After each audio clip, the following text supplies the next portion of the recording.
the Windy City with the Willis Tower and the rest of downtown Chicago lighting up the sky. It's that time of the year. Happy holidays, everyone, from 2K Sports as we get set to bring you some mid-season NBA action. Our game tonight featuring the Chicago Bulls as they go up against the Detroit Pistons. Our broadcast team tonight, on one side, Greg Anthony. On the other side, Steve Smith. On the sideline, David Aldridge. I'm Kevin Harlan. DA, it's all yours. Kevin, thanks. Well, among the league's deadlier weapons now is the step-back jumper. Steph Curry said, "You're always in control of the situation with that move. It is pretty effective." Portland's Damian Lillard said, "It's a tough off-balance shot, so it takes a lot of work." But people around the league are putting in that work to become even more effective. Guys? Thanks, David. And a look at the starters for the Pistons. Dennis Smith is out there with Josh Jackson. Then there's Jeremy Grant, Dennis Plumlee, and Faye in at the 3-spot. And for Chicago, Ike and Levine team up in the backcourt. Ali Markkanen is out there with Vucevic, and it's Williams at the 3. Well, the outcome tonight, Greg, could come down to the big man up front. You know, versatility will be key. A front court that can be physical but also pass it, stretch the floor will likely be the victory. And it's the Pistons to start out. Now Smith. Chicago going with an almost entirely new group. Thaddeus Young, he's checked in for Vucevic. Daniel Tice comes in for Markkanen. Al Farouk Aminu, he's checked in for Williams. And Satoransky subbed in for Levine. One side of a great playmaker, hitting his man in stride. And here's White. He'll bring it up for the Chicago Bulls. They trail by 1. And Okafor with the block. And here is Cobb. He's coming off the 19-point game against Charlotte. Yeah, and I look at his total effect on the scoring, both as a passer and a shooter. Incredibly productive. The Pistons have shot less than 50% at the free throw line today, hitting just 3 of 7. And taking a look at the numbers on the season, they've converted about 77% of those foul shots. Chicago making a switch here. Valentine's checked in.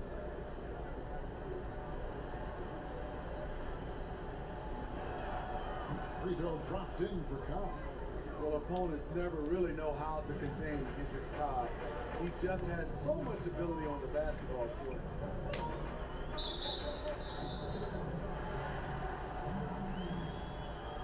We have got to see that sensational mobile one block again. Every basket's a big one in a tight game, and he is not about to give up an easy look. A tall, strong combo guard who can shoot it as well as pass it. Satoransky played around 30 minutes a game for the Bulls last season, and he found a way to impress the team every chance they gave him.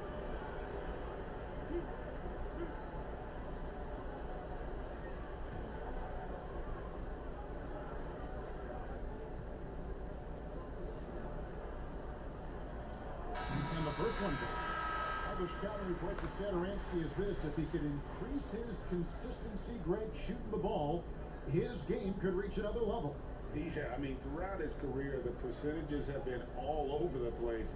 He's not really a volume three-point shooter. The key for Satoransky is good shot selection and just playing under control. He's living there tonight, a tough guy to guard without fouling. And the bonus, he's going to knock him down. Here's Money. A minute 42 left in the first quarter. Stewart passes to Money. Just 5 on the clock. The Pistons need to get off the shot, and the shot clock expires. 24-second violation. Green is checked in for Troy Brown.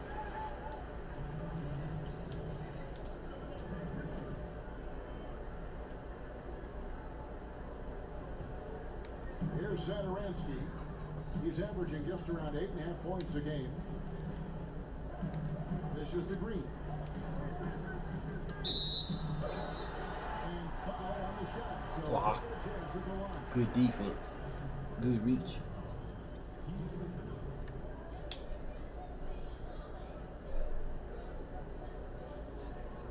He's getting his first free throw attempt of the night right now. You know, this is not an area where they expect him to contribute. You know, he's a guy that shot below 70% last season.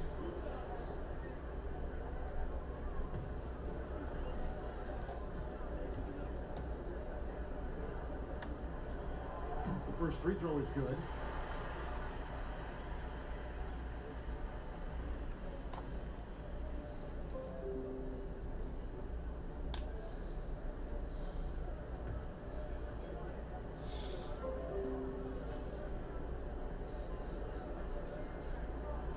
All free throws good from Green. Yeah, you just have to be more disciplined. I mean, too many fouls and free throw attempts for the opponent. Cobb passes to Mutton. 1:12 left to play in the first. To the middle, it's deflected. And the whistle blows as the basket counts. And a three-point play chance right here. One free throw coming up. And their post play has been really solid right off the bat.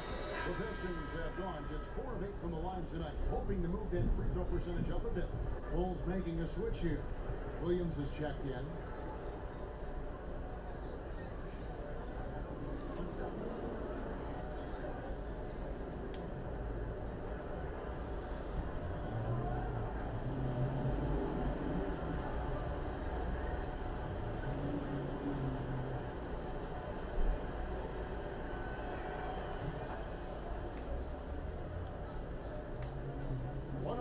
Left to play in the first quarter. Now here's Satoransky. Pass to Tice. And a lot of contact on that one, so he'll shoot 2 here. The Bulls have made 7 out of 9 when they've stepped to the line. And how about as a group, 80% on the season, one of their best attributes.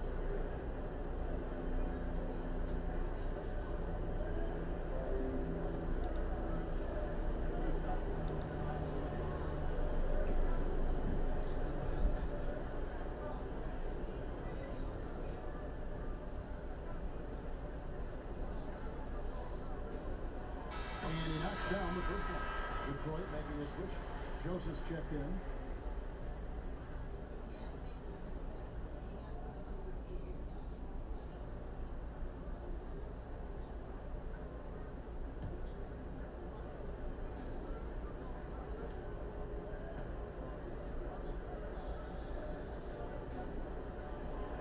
That one is no good. Minu, the basket's ice. Coming. Letting the guy sneak by for a putback off a free throw, that is inexcusable.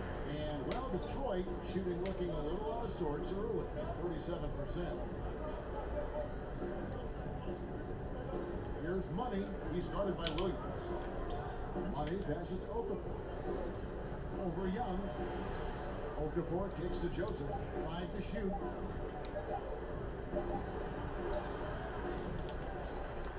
Back to Okafor. Lets it go with a 3.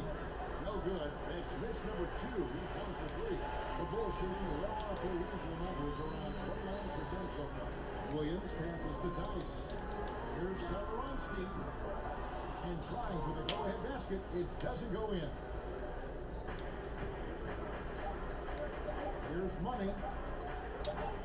Lets it go from deep. And no good in the last second attempt this time. It's all tied in Chicago. And the second quarter underway on the other side of this break.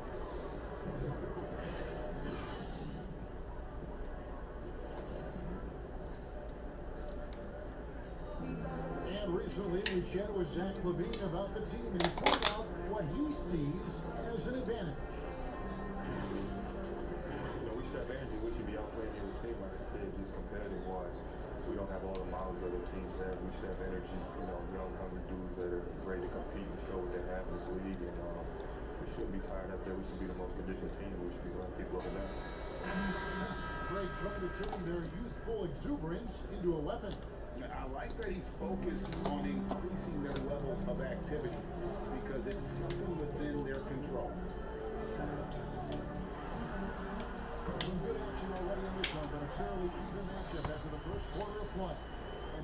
move on, what do you guys think about what we've seen so far from the Bulls? Just cashing in on second chance opportunities.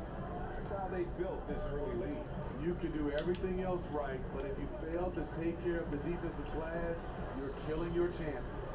All fueled up and ready to go. Let's reset the lineups courtesy of Gatorade as the second quarter gets going. So for Chicago right now, Satoransky runs the point with LiiVe at the 2. Williams is out there with Daniel Tice.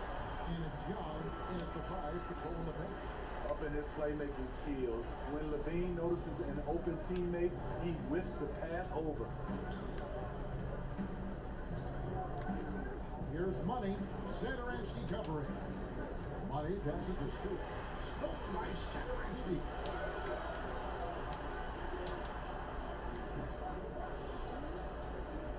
The Pistons trailing.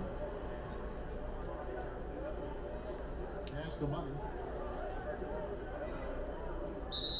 And the officials called for a 3-second violation.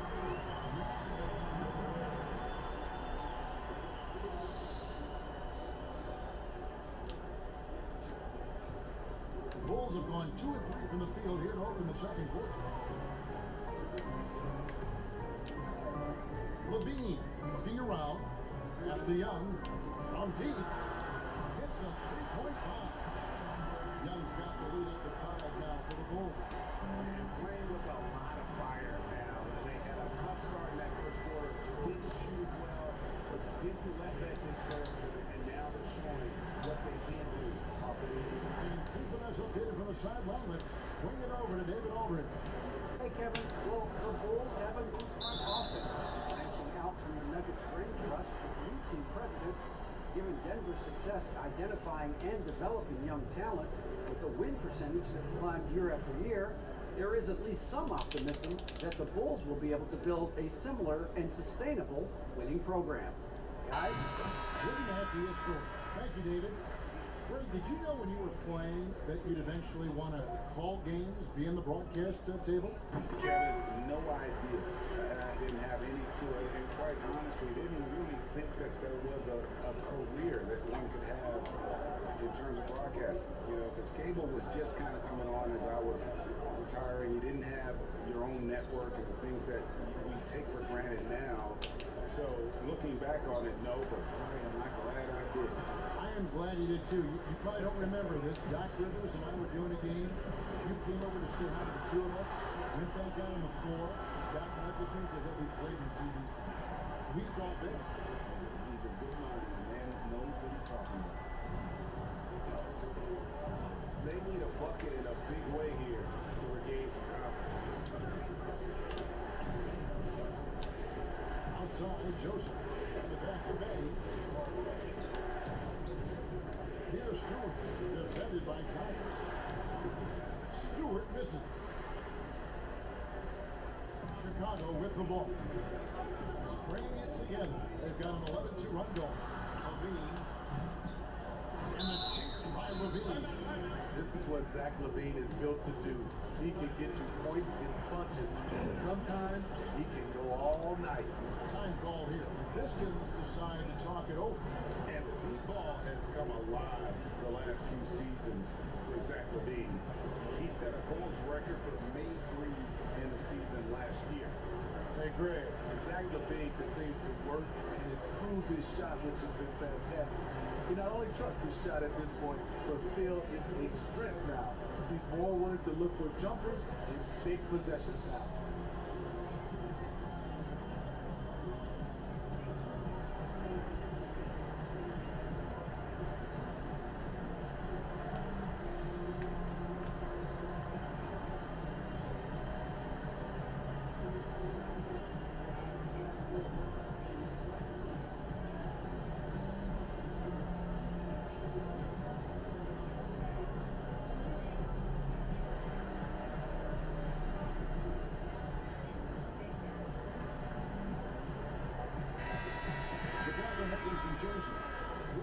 Checked in for Young. Markkanen comes in for Daniel Tice. And it's White in for Satoransky. And a switcher also for Detroit. Jeremy Grant, he's checked in for Jahlil Okafor. Here's Money. Still getting warmed up offensively. No scoring yet from him. Well timed by Richard. Not center who piles up blocks, but this guy gets his stuff. The knee just kind of stepping aside and letting him get to the rim. There's a reason, GA. The lead is what it is right now. It's a backbreaker for your defense, giving up easy buckets like that. Here's Joseph. The Bulls getting the bucket. To end the run. And it's White with the rebound. And they just can't find a way to hit this thing. Nothing falling. All you see is a lot of frustration. Someone needs to step up and make a play to turn this thing around. Now here's Joseph. Here's Money.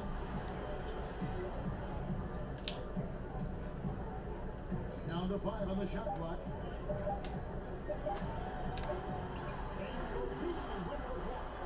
You see the quickness and focus of LiiVe. Tracks the shot, shuts it down. Williams gets the bucket.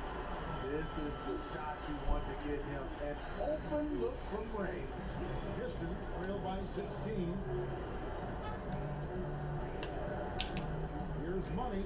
His last outing, he had 8 points. 3 on 3. Back to LiiVe. The 10-foot. No good. Shot missing. And the Pistons now going the other way.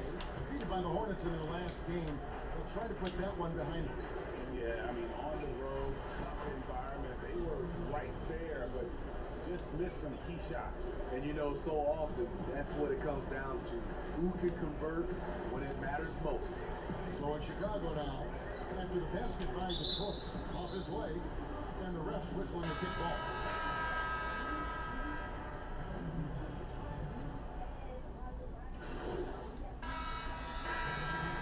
Concludes the first half. Bulls lead by 15. Jeff Scott has sent it over to David Aldridge. Danny. Thanks very much, Dwayne. What are you looking at for the second half after seeing what happened in the first? Well, defensively, we got to get stops. We got to get them out from boards and box out. Again, we got to be their aggressive with our aggression offensively. And offensively, we can't let the ball stick. We got to get the ball moving and hopping around the horn and make them move their feet. Okay, thanks for your time. Back to you, Kevin. Thanks for the great interview, David. And we'll be back to the third quarter of basketball following halftime.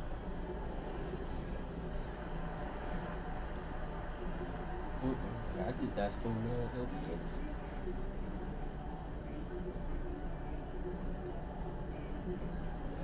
Yeah, don't pay for no subscription. It's just so stream. No commercials, no chat messages, no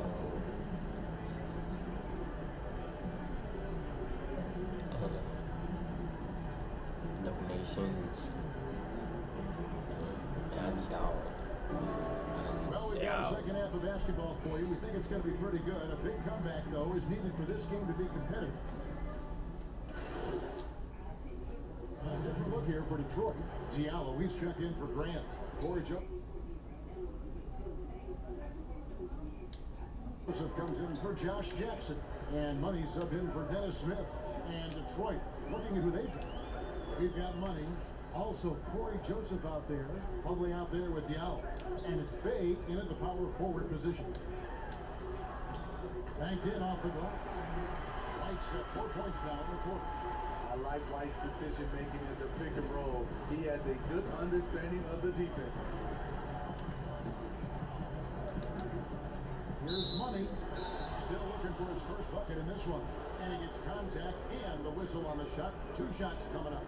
And Chicago called for the foul. First trip to the free throw line for him in this one. This season, the percentage right around 72%, so not the kind of success he was hoping for. First one falls for. I know you played for some great coaches in your day. What is it that separates the truly elite coaches, in your opinion, from just coaches that are pretty good? I think the one attribute that's most important. Different look here for the Pistons.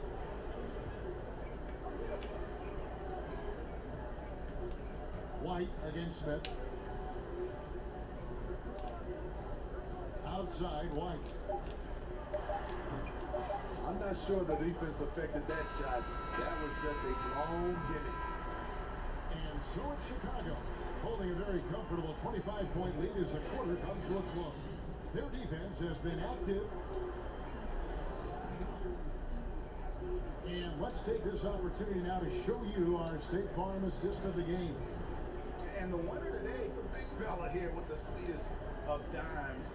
What a plus it is to have a post player who's got this ability to find. You know, it takes good vision and it takes good decision making right there. He showed both, and he did so at a very high level.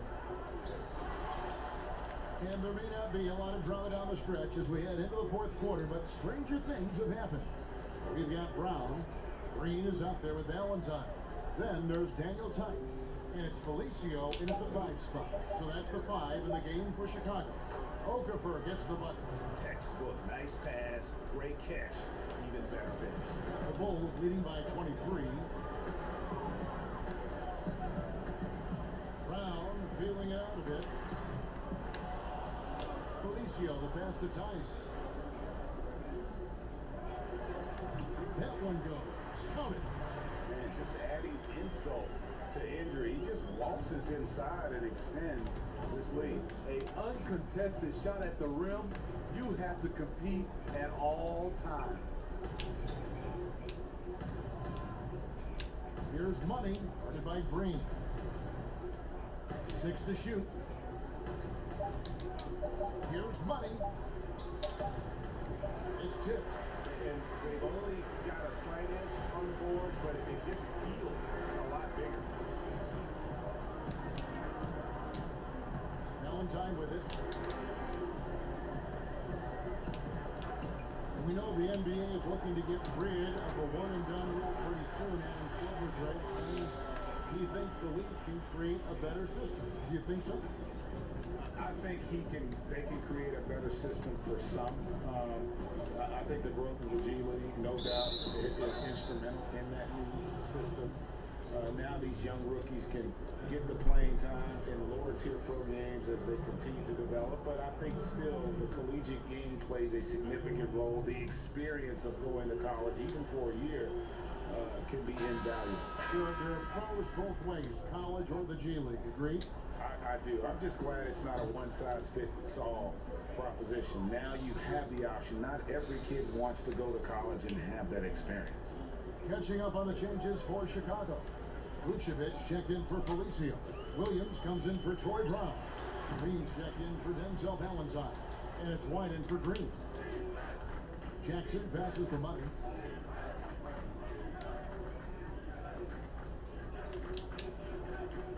Kicks it to Plumlee. Nice ball movement by Detroit. Here's money, defended by Tice. Fourth quarter of play, we're about 2.5 minutes through it right now. Passes it to Vucevic.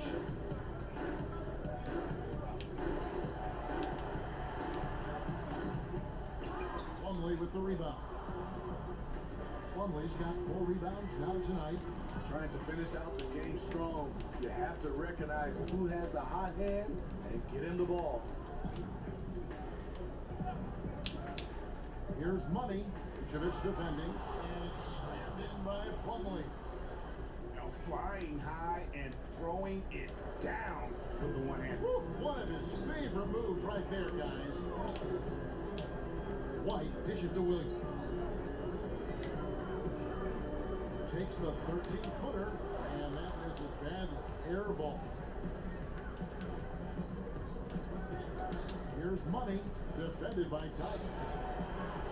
And it goes down 2 points. And his presence as a scorer, it just has a calming effect for the rest of the team. He's a fallback option whenever they need him. To the paint.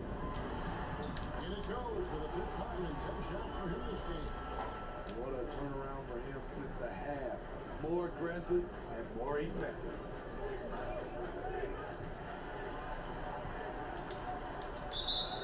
And out of bounds as the Bulls gain possession. A fantastic mobile one block. This one deserves another look. and they're determined to add to the lead, not with more offense, but with big-time D. Cobb, he's checked in for money.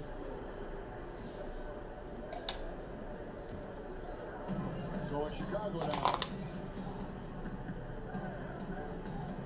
Now LiiVe. And that one is good. It seems like they found their rhythm offensively, and they're shooting the ball much better out of the break. Outside Jackson. Now here's Cobb. White covering, and Cobb gets it to go. Well, spacing has never meant more in the NBA, and because Cobb understands this, he is excelling. Now here's White. He's covered closely. LiiVe for three. Rebound by the Pistons. Plumlee's got his fifth rebound in this one. Here's Bay. 2 free throws coming up, and they call the shooting foul. And the league taking steps to discourage teams, Greg, from tossing away seasons in search of high draft picks. Has enough been done, you think, in that regard? We'll see. I tell you, the idea of a play-in That's a tough one, isn't it? for the last few playoff spots, I think that's a good idea, actually. Yeah. It might keep more teams in the hunt down the stretch. And I think the onus also, if the fans put enough pressure on their teams to try to develop what they have and not always put it on the future, I think that's going to help. But I think you're going to always have a little bit of that moving forward. Al Farouk Aminu. He's checked in for the Bulls. Brown comes in for Williams.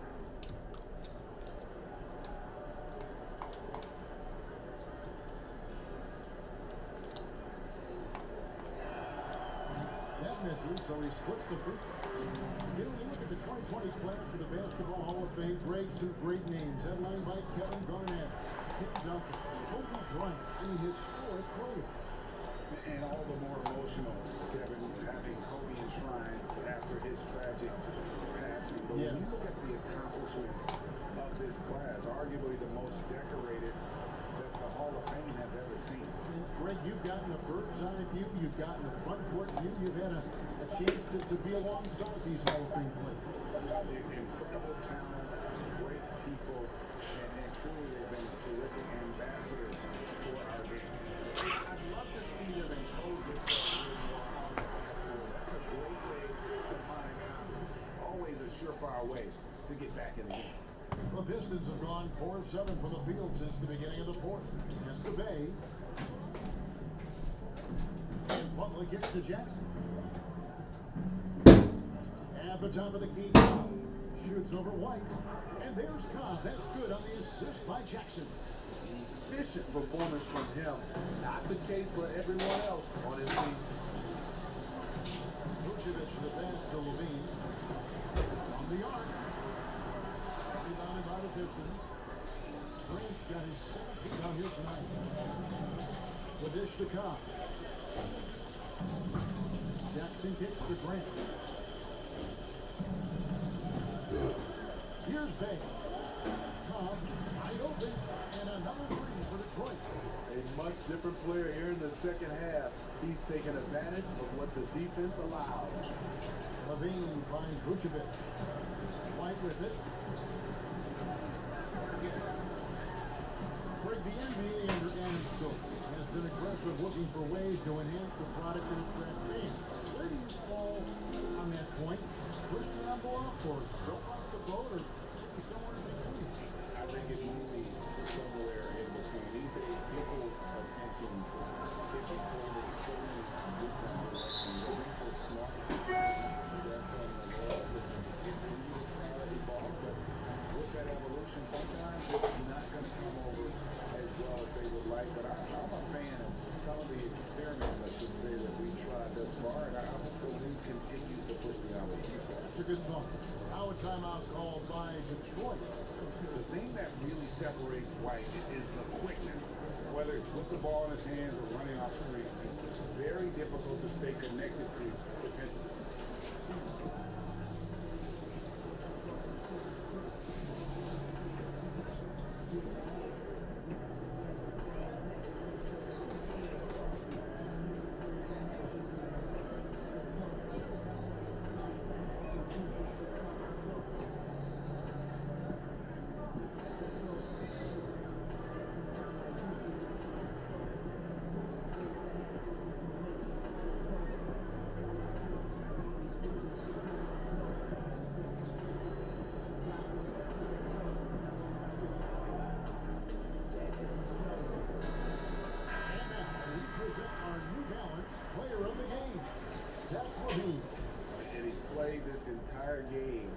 his front foot, Kevin. I mean, driving the lane, going to the rim with purpose, and getting those points the hard way.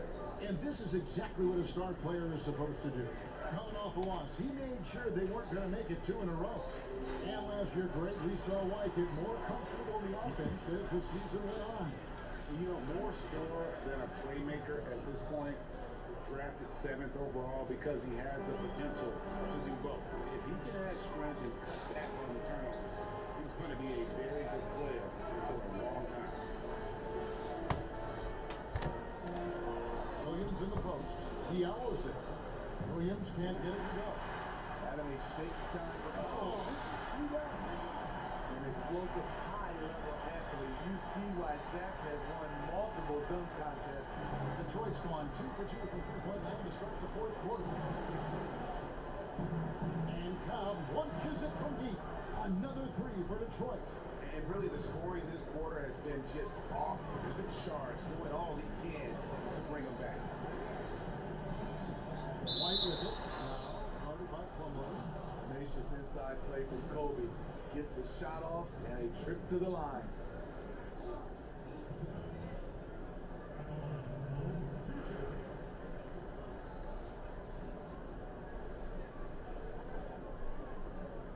Take a break. Take a break. 2 shots.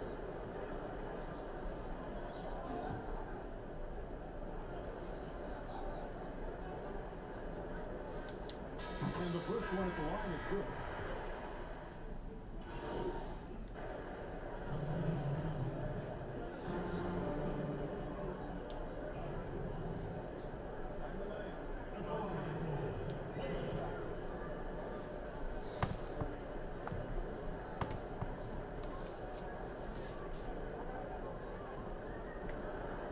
And last season for Markkanen didn't really go as planned. Greg, we know he suffered some injuries and had a hard time establishing his role.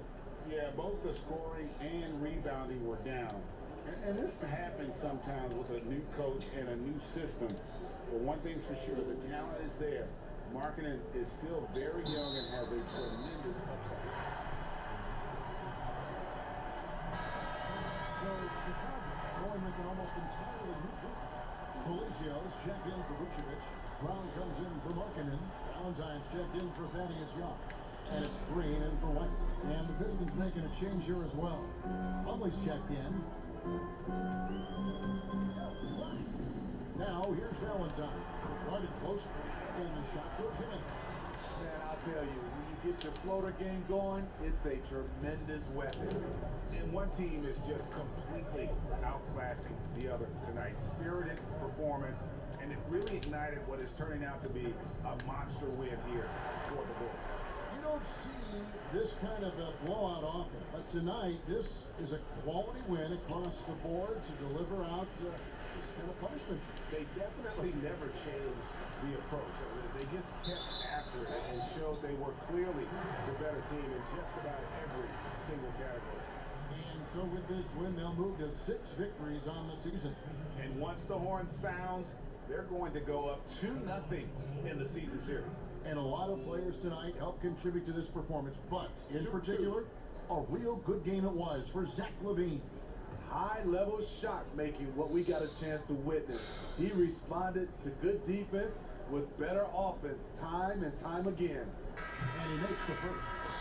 And last season we saw the NBA All-Star Game introduced a target scorer, Greg, to end the game and instead of running out the clock. Did you like that, and would you widen its use? And no question it's being looked at maybe for overtimes or tournament games. You know, Adam not shy about exploring new ideas. And I got to be honest, going into the All-Star game, I wasn't a fan of the proposed changes. Me too. But once you saw it all play out, I have to say I was entertained. And I applaud the commissioner and the players in the league for buying in. And I think the fan experience was made all the more better. Good point.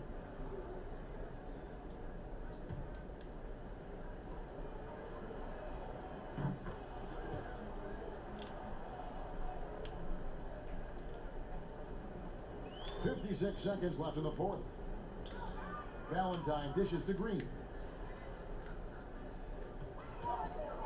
And here is Valentine. Down low, it's tipped. Okafor with the steal. And here's the break. In the corner, it's Diallo. And another three for Detroit. On the heels of this run, you wonder where was this effort earlier on? Well, the question becomes, are they playing that much better now, or has their opponent taken the rest of the night off? Felicio, the pass to Green. Pass to Valentine. Shot clock at 6. And it's Green missing. The pass to Money. Back to Diallo. And so Chicago takes this one, and by a big margin. And the outcome of this one was never in doubt. And boy, they really put in a supreme effort. It just felt like once they had that lead and it was comfortable, they were not going to relinquish it. And that'll do it, folks. For Steve Smith, Greg Anthony, and David Aldridge, this is Kevin Harlan thanking you for being with us. We'll see you next time.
So hit up those agendas because there is no time to waste as you work your way to Season 8's Level 40 reward, Dark Matter Invincible Luka Doncic.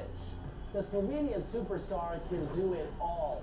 So whether your team needs more shooting, rebounding, or passing, this is the card for you.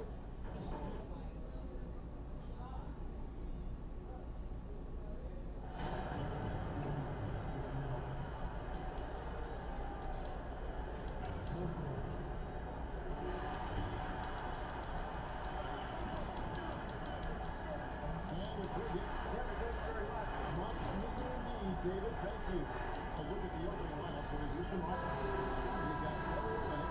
Gordon is out there ball. Then it's Christian Wood. And it's Tate at the three this morning. You remember most sticks out in your mind. No doubt. The very first time I put on that Knicks jersey, rookie year, the game was in Orlando. I got to play 28 minutes, which was a lot for a rookie back then, especially on a really good team. And it was an awesome experience. That was a moment you had dreamt of your entire life if you grew up wanting to play basketball, man. And I was caught. Great story. Doncic feeling it out. To the inside. Up, and the playing intensity right off the opening tip, especially on the offensive end. Tell you what, forget about easing into the game. They came out with guns blazing. Now, here's Junior. Brunson covering. Pocket 6. Junior the pass to House. Now, here's Junior. He's tightly guarded and plenty of contact on the shot. So, 2 free throws coming up. And the foul called on the Dallas Mavericks. Greg Jr., as you know, taken in this year's draft. He didn't last long on the board, and this team jumped on the chance to draft him. There are a lot of high upside players in the draft, but none more so than Junior. He's an athletic monster. He could end up being the best player of this class. I tell you, look at Junior, and it's all about doing what's best for the team with him. Basket counts. Excellent all-around performance so far. Hence the big lead. Yeah, you know, they've had the advantage at both ends. They've got all the momentum early on. Shot up 2 there. And the defense, no factor, which is why he simply laid it in. 52 seconds left to play here in the first. Here's Doncic. He's got 11. Brunson, no good. Boy, they dodged one there, guys. I mean, he got the wide open look that he wanted, just didn't knock it down. Porter dishes to Junior.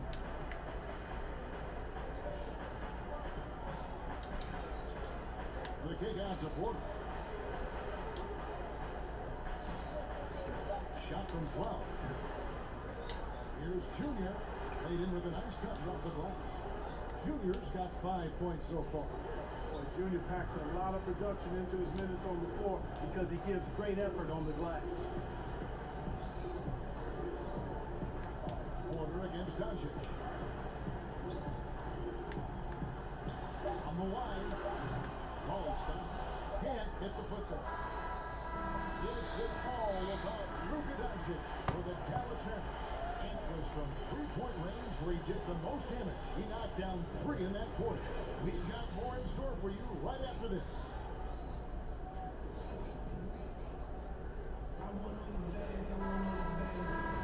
And so far through 1 quarter.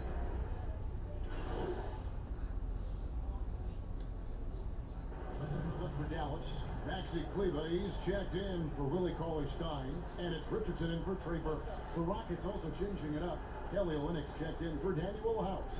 Junior comes in for Kevin Porter, and John Wall subbed in for Avery Bradley. Taking a look at the Rockets, all out there with Junior. Then it's Christian Wood. Then it's Olynyk, and it's Robot in its small forward. And here's Junior. 5 points in the game. Count it good. Junior's got his 3rd basket of the night right there. And this is the first action for Junior in the NBA. A lot great to like about the future for this young player.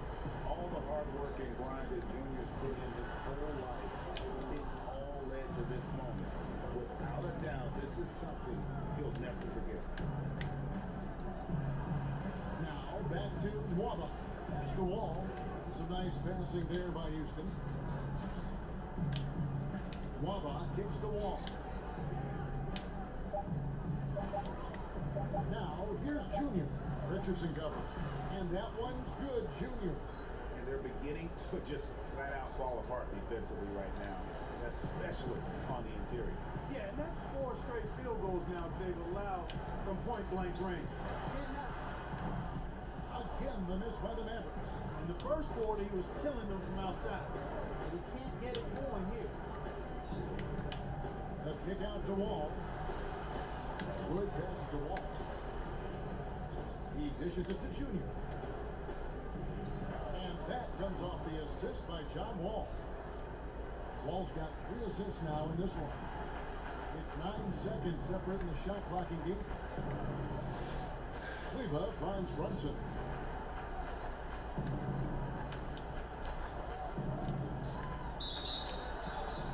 the basket is good. He's got 2-0 for 1 more at the line.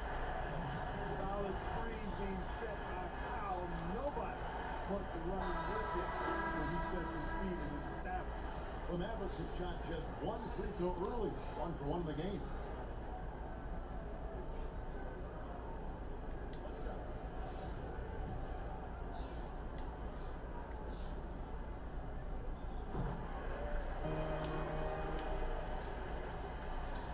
Rockets trail by 15. Wall up top. He's got 7 in the hoop for his 4th field goal. 4 for 7 shooting and looking for more. And just the overall aggressiveness. Wall enjoys taking on a challenge and succeeding, especially when the D is all over. And Doncic missing. And so it's the Dallas Mavericks. 13 points up at the end of the period. All around, it's hard to point to any one area where they haven't had the upper hand in this game. We've got more NBA basketball coming your way in just a minute.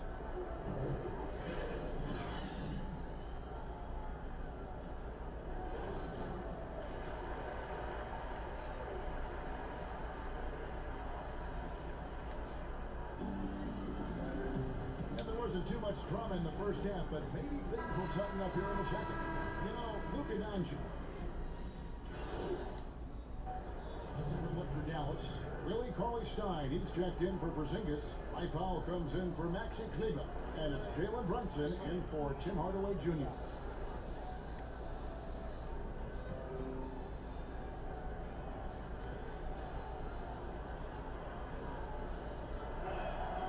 Free throw drops for House. There's 1:26 left in the third. Dwight Powell is out there with Richardson. Then it's Jalen Brunson. Then there's Luka Doncic. And it's Cauley-Stein in at the 5, running the paint. That's the lineup in the game for Dallas. Tell you what, he has been feeling it, guys. His best game plan right now. It's elementary. Just keep feeding. Let him eat. Now, here's Junior. Defense is right there. You can't get that one to fall. Nice D from Doncic.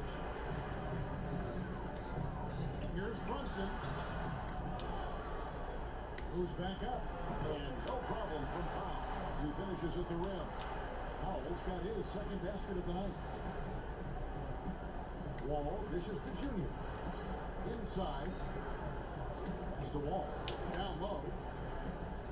Here's Junior. And contact on the shot, so he'll be shooting free throws here. It's on Luka Doncic. Well, you talk about a skilled offensive player. Junior makes the defense adjust to him. And Junior coming into the NBA from college ball wasn't the top recruit from his class break, but he showed what he can do. Junior had some fantastic performances during his college career. Nobody was quite sure where he would land in the draft. This team's convinced that he can be a factor in the NBA. You know, I think the effort on defense there has everything to do with why he missed that shot. Well done. Richardson gets a wide open look. Good.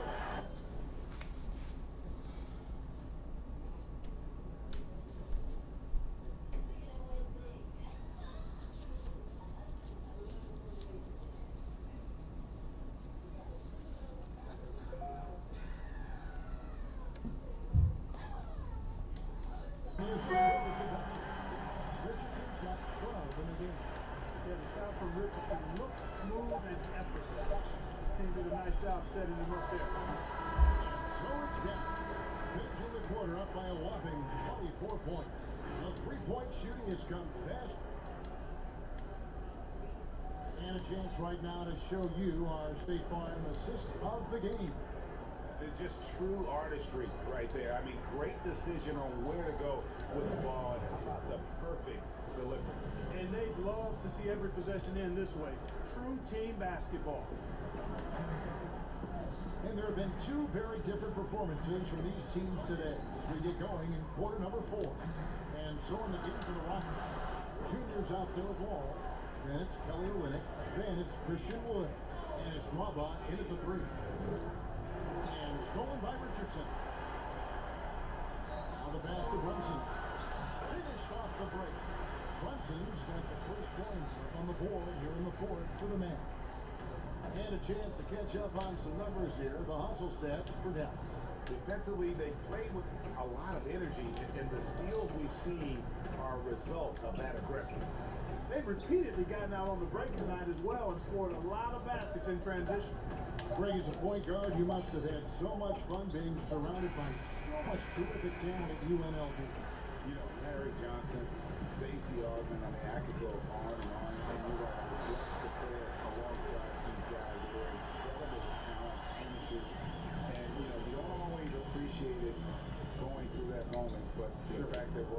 close and stay in contact. Man, what an awesome experience to be a part of that team. Chemistry must have been off the charts on that team. It was, and we had a lot of personalities, man. It was a different era back then, but I tell you, again, I wouldn't trade that experience for anything. Powell kicks to Doncic. And one of the major pushes from NBA players was to get more people, Clark, out to vote. Love it, Kevin. Again, creativity. Clearly, this circumstance and the climate of our country, the platform that NBA players and all athletes have to be able to voice their concerns and inspire and encourage and help others become aware of things that are not right and what we can do to influence and inspire change. All of that is part of our responsibility as human beings to try to live right and do right by others. The things I've seen from the players in their agitation and activation and commitment is inspiring, and it's compelling me to think about how I can be more and be better and do more and do better. The defense just too soft on that possession. You have to be closer and contest at the rim. For Dallas, they've gone an outstanding 4 of 5 from the field in the fourth quarter so far. To the paint. And Doncic gets it to go. Doncic has got 13 points here in the second half alone. Passes to Junior. Pulls up. And he tries off the glass, but it's no good. The 10-footer. The Mavericks pull it in. Third minute of action now gone here in the fourth.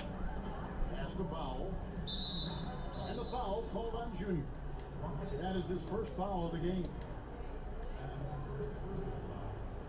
And that one falls for Cauley Stein. And Cauley Stein has drawn comparisons. So we see the Mavericks taking a win here.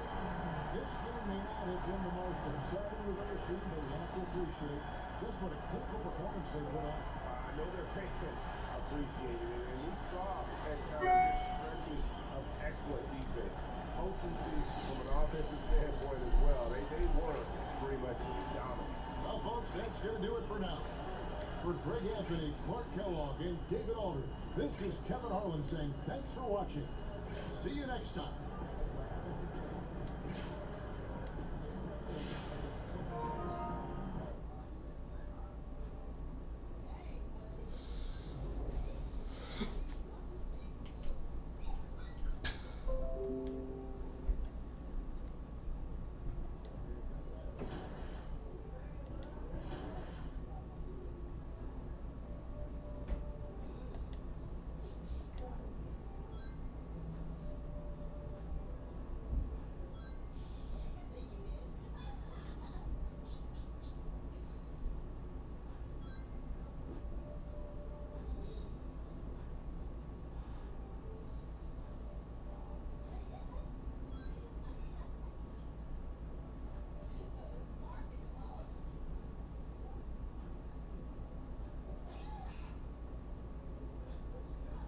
What are the...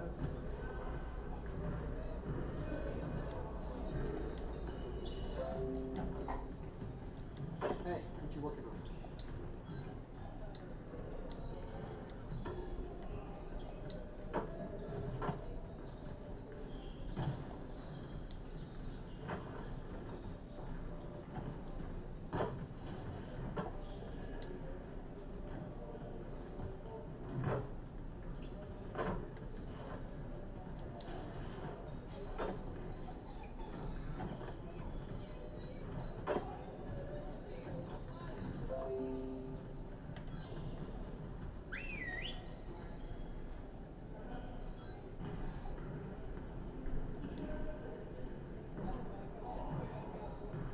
Get over here.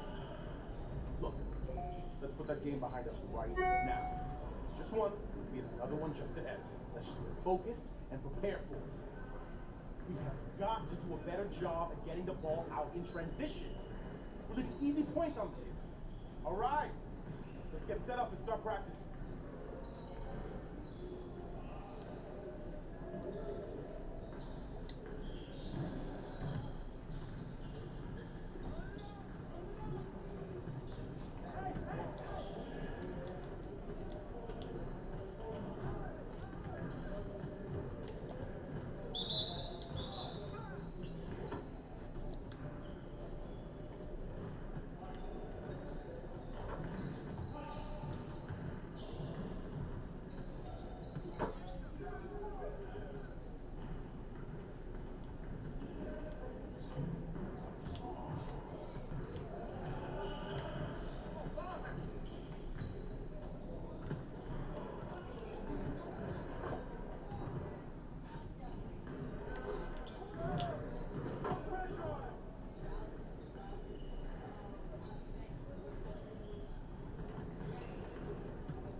ABC? Of course you are. Answer this question correctly, and it's yours.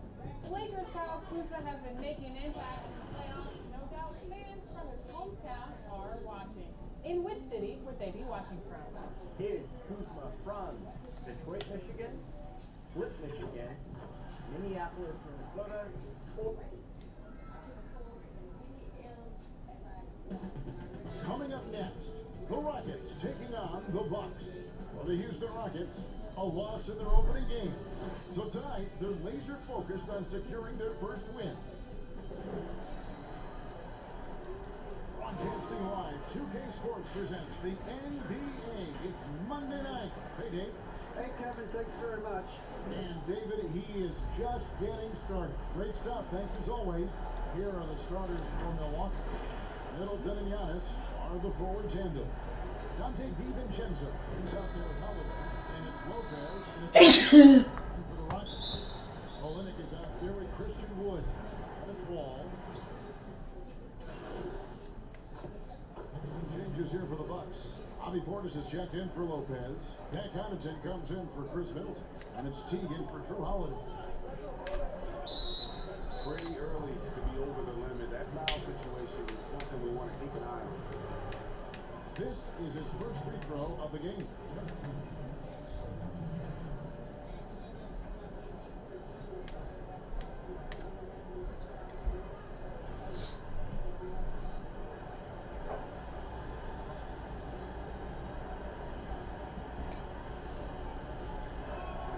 Free throw good, Teague. And Teague can be a knockdown shooter, especially from the free throw line. And so Teague gets 2 free throws. We hear all these different terms about resting players, but Kenny, load management seems to be the one that is stuck. Is that something you wish was around, for instance, when you played? Honestly, I probably didn't want it, but if I used it, I would have been a much better player. Honestly, because your body is at 170 pounds, 6'3", is not built to play 82 games. It's not built for it. Your body's just not meant for that. So yeah, I might have been, Greg, I might have been a couple All-Star, man. I think, man, I could have done some things. But wasn't the pride in players in playing 82 games? In all reality, the pride is in you had to work for that next contract. The dollar is such now that it's an investment for the team that they're trying to protect. So it means as much for them to make sure you're rested and ready to go, to Kenny's point, as it does to you. Antetokounmpo looking over the floor. Drops in the layup for 2. Antetokounmpo's got 9. Making the easy shots and the tough shots. He's on top of his game. 1:05 left here in the first quarter. It's trailed by 5. Now, Junior. He had a 12-point outing in their last game against Dallas. There's the pass to Wood. 6 on the shot clock. Covered by Giannis. The shot, no good. So Milwaukee will take it the other way. And that one gives them a +5 rebound advantage, Kevin. And here is Portis. He had a 12-point outing in their last game against the 76ers in Philadelphia. And he also controlled the boards. He just seemed to be in the right position every time the ball came off the rim. Walla passes to Portis. Now, here's Junior. Tight defense on him. He gets it in there. Junior not shying away from the physical play right now. 6 seconds left in the first quarter of the game. From deep, Giannis, and that one released in time, but no good. Giannis Antetokounmpo, he's feeling it tonight, and has been the driving force for the Milwaukee Bucks. He finishes with 9 points in the quarter. The D is having all sorts of problems with him, and will be.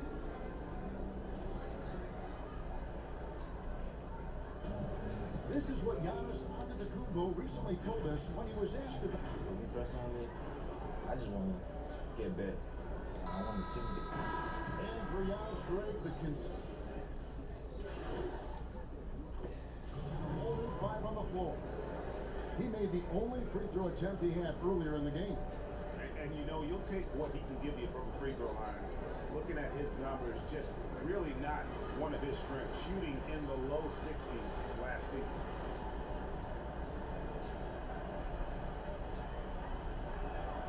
Free throw good. Giannis. The improvement we saw during Giannis Antetokounmpo's first few years in the league went from raw to ridiculous in a hurry. Gordon out there with Kelly Olynyk. Then it's Junior. This ball to the 5 for Houston right now. From 11 feet away. Rebound, Milwaukee. Lopez has got his 4th rebound in this one. After DiVincenzo. Wall with the block. A stellar all-around defender. Wall enjoys rising up and denying shooting. And boy, have they been hitting the backboard in this game or what? Kind of surprising. It's such a tight game. The Bucks have gone 6 of 9 at the line.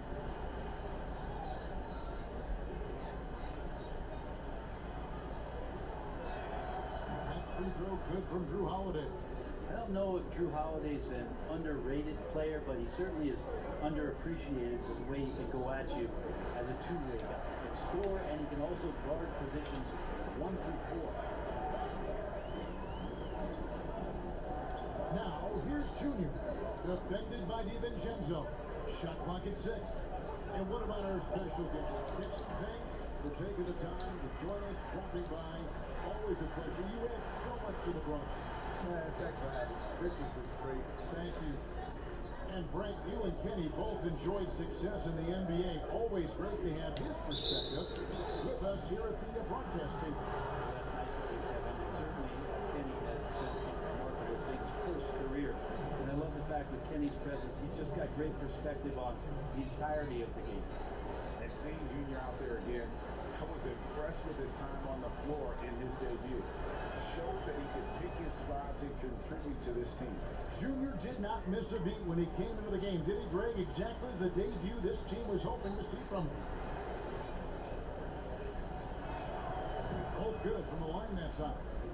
And as much as Holiday brings to your offense, it's his defense that's repeatedly recognized. When you make all NBA defensive teams, and you're smart and strong and quick like Drew Holiday is, I think not only does the reputation start to build, your confidence in disrupting somebody else by playing that way is something you rely on.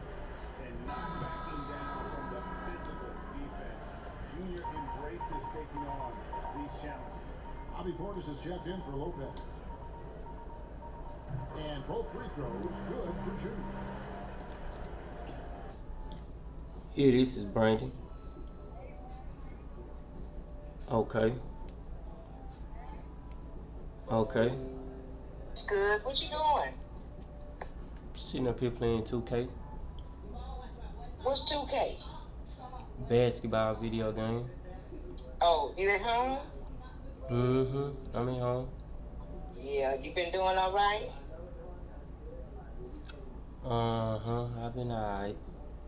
Well, that's good. That's good. I had to go back and forth to get my vehicle repaired because some guy had ran me off the road. I had to pay a $500 deductible so they could repair my vehicle, and yeah, they repaired it, and I took my vehicle to CarMax to get it appraised, and they told me that the people who had, the repairman had did my vehicle, had repaired the body and painted over the damage on the A-frame. So tomorrow I gotta take my vehicle back to the repairman and leave it there and pick up my rental car. And so they gotta fix it. They gotta repair it. Oh, okay, yeah. So when they talk about mechanics, they talk about repairs or whatever. And when the people talking about fix, they was talking about executing people or whatever. So they fixed my mouth. The dentist had fixed my mouth up.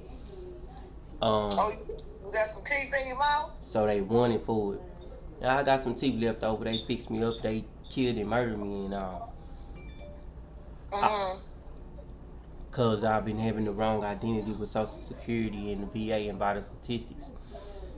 So you already know everything, and I don't know. So nobody wants to go to court with me. But anyhow, I You need. still go to college? I go to his community college, and What we you are. taking up? My major is kinesiology, which is physical fitness, and Oh, okay, yeah. my degree plan is to get on college level academics. I've been receiving incompletes because the college people see that my moms and sisters and grandmas and aunties ain't none of them people I met or married me. So they've been taking turns feeding me bad food and killing my mouth. So the VA and the Social Security office have been sued the other veterans and the people who are receiving VA checks and Social Security checks to help me pay for my surgeries. Omega Dental trying to charge me 20-some thousand for my teeth repairs and But you get out Medicare, and don't you get Medicare A and B? Medicare A and B don't show me no money on. It don't give me no money on hand or no checks to give to no dentist. I'm They talking do about it you through shouldn't have to pay insurance. that much for the dentist, Brandon. They do it all through insurance. So that's how I've been getting killed and murdered. They trying to play it off with the mental hospital and all that for the police officers or whatever. They didn't did it because they all done got married to each other with the neighborhood people.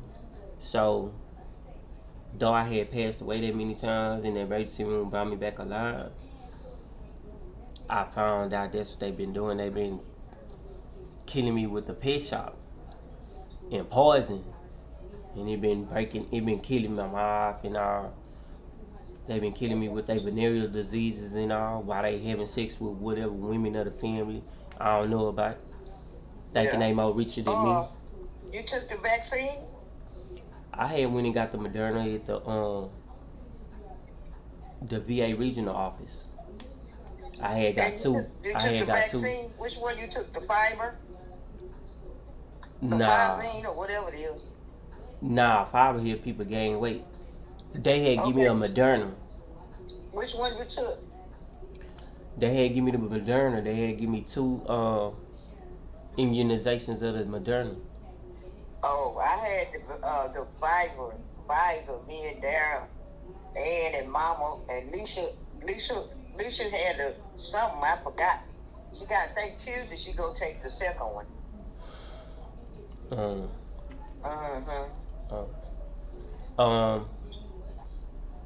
But that's what they did. They I guess it make me immune to it or whatever. I wear my mask. I wear my mask anyhow though. And yeah, I do too. Yeah. It keep the flies from going up your nose and gnats and bugs and all or whatever they making up or whatever, trying to make like people so sick. And they don't care who they have sex with no way. Knowing they got the cure. You ain't heard from BrAnDoN now? I ain't heard from them.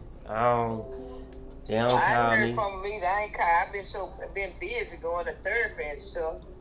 But I'm trying to got all these boxes out of here, trying to get the apartment together. But you know, my arm's still sore and stuff. I can't lift nothing with my left arm because of, you know, the surgery. And then my leg, I had to go get an MRI. On Monday, I had to go get an Friday. Last Friday, I had to go get an MRI at Clear Lake Hospital because my right leg, sometimes I go in the store and something, I can't walk around the store and make groceries. I got to ride the buggy because it started hurting me so bad. And then they took me to the ER and they said that they think it's the disc, my nerve is touching the disc in my back. That's what's making my right leg hurt like that. So I went to the specialist and he sent me to get an MRI at Clear Lake Hospital. So I'm waiting for him to tell me the results of that so he can tell me what's going to be done. Yeah. I be going back and forth to play. I be going back and forth to the gym to play basketball. Where you go to the gym at? LA Fitness and Tellefson Family YMCA downtown, in the Houston, Texas YMCA off of Martin Luther King and Griggs, and LA Fitness off of Tangawalla, West Hammer. You be on Martin Luther King and Griggs at that gym? Really? I play up there. They changed Well, it. why you didn't tell us? You know Darren stay on MLK. I did tell you when I talked to you. You had said that you had to. When I was sick that day, you had I couldn't drive my leg. With my leg like that, I can't go to drive nowhere. When I talked to you, you had said that you had to go to the doctor or someone. You was staying at home because you had just got out of the doctor. Yeah, see, my leg, I'm telling you. That same day. But I'ma come. That same day I went to the gym. You gonna be on Martin Luther King and Griggs? That same day I went to the gym and I played basketball at the Houston, Texas YMCA gym. And I played at the Tellefson gym. And then that same day when I was on my way home from the gym, some guy ran me off the road on Griggs and Scott. And I ran over the curb. I missed the guy's vehicle. And I ran over the curve and ran into a tree. And I had to call a tow truck and the police to get my vehicle repaired. For them to pick up my vehicle and get it repaired. They didn't did the body repairs on my vehicle already. It looked brand new again. That's good. I had to pay $500 though. For the deductible, yeah. Cause I think, I got the Ford Edge SUV that there about me. It got full coverage on it too. I think the deductible is $500 too. On that. Yeah. And the people at the car lot, they said that State Farm Insurance is who I'm with. Cause they on the basketball league, State Farm. They with the basketball league in Geico. So I switched from Geico to State Farm. State Farm good, yeah. I got full coverage, bodily, non-insured, motorist, bodily injury, collision and repair. Yeah, that's good. Rent a car if I get into a wreck. I got all type of insurance. That's good. Anyhow, I gotta drop my car off tomorrow morning at the repair shop and go back up to Enterprise, and they going to give me a rental car. Yeah, okay. And they gonna let me keep the rental car for 2 days until Premier Car Start called the State Farm Insurance people and let them know if the A-frame damage on my car is related to the same claim, which it is. Cause they repaired the body and then of my vehicle, and then when I took the vehicle back to CarMax and they appraised it, they was like they did the body work on the vehicle, but they painted over the damage on the A-frame. Yeah. And CarMax told me, they was like, we'll give you $11,000 for your vehicle. And I was like, $11,000 instead of the 20-some thousand. Yeah, that means it's still good. That means your car's still good. If they try to give you $11,000 for it, and it's $20,000. No, do it. The guy told me, he was like, the salesman told me, he was like, all you got to do is take your vehicle back to the repairman and tell them that they need to repair the A-frame so we could appraise your vehicle again, and we'll give you more than $11,000 for the purchase of the vehicle, to buy your vehicle. So what happened was, the repairman, they did the body work and didn't do the A-frame work, so it took $9,000 and some off of my $20,000 amount vehicle, and they was like, they'll give me $11,000. So when I talked to him, I don't know if they tried to get away with it or they just weren't gonna tell me. And then later on they had told me, I'm taking the vehicle. I'm taking the vehicle. State Farm talked to him and CarMax and they all of them talked to each other. Oh, okay. And they was like, okay, you can bring us the vehicle and drop it off, and we'll do the repairs on. We gonna take it loose and do the repairs right or whatever. So when they do they supposed to did in the first place. Cause State Farm told me they was like we paid them $4,000 and some dollars for the repairs, and they talking about all they did was the body work and trying to make like State Farm supposed to gave you the money, and you pay the insurance. I mean, pay for you should have let them give you the money, send you the check, and you go to take your car to the body shop and let them fix it. Because they paid them $4,000, they supposed to have your shit right.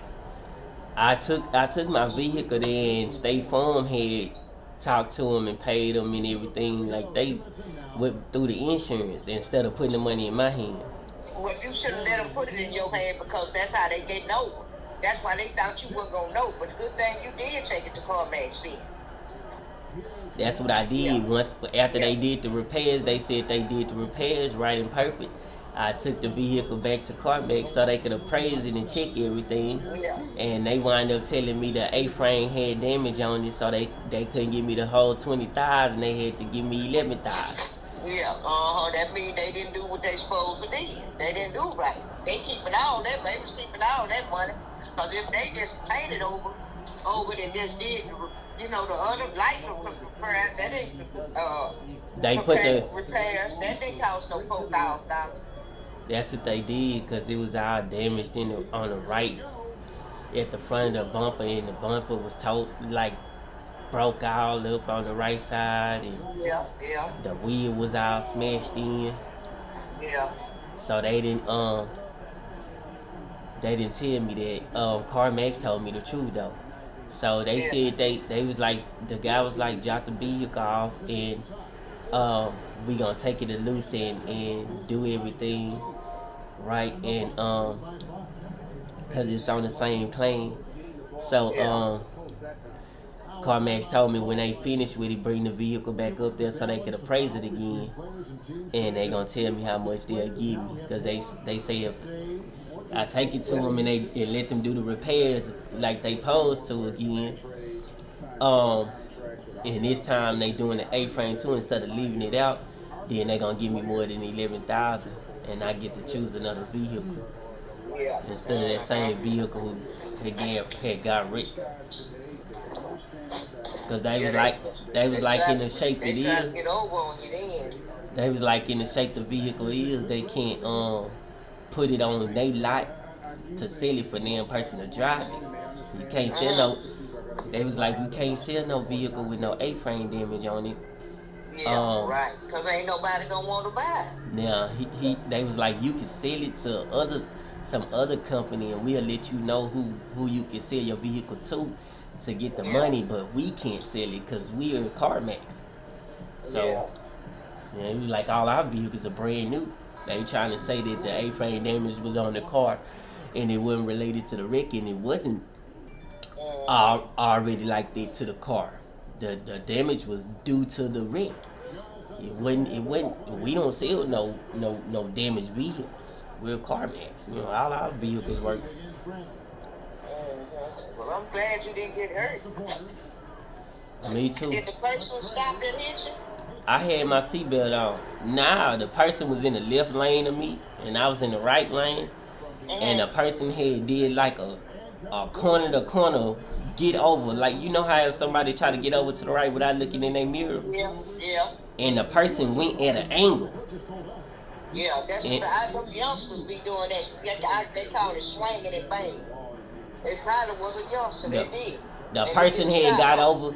The person had got over in an angle, like, and pressed the accelerator real fast, like the person had tried to get over to the right real fast, just to purposely run me off the road. And that's what the person did. You know what I'm saying? The person purposely ran me off the road like that. And what I did was I grabbed my steering wheel and turned to the right all the way to miss hitting the person. And I missed hitting the person's car and ran over the curb into a tree. And then the person made a left, got in the opposite street. Got on the opposite side of the street. And drove on back up the light to going towards Martin Luther King. I was like between Scott and where the where the Wieners used to be at on Alpha Griggs.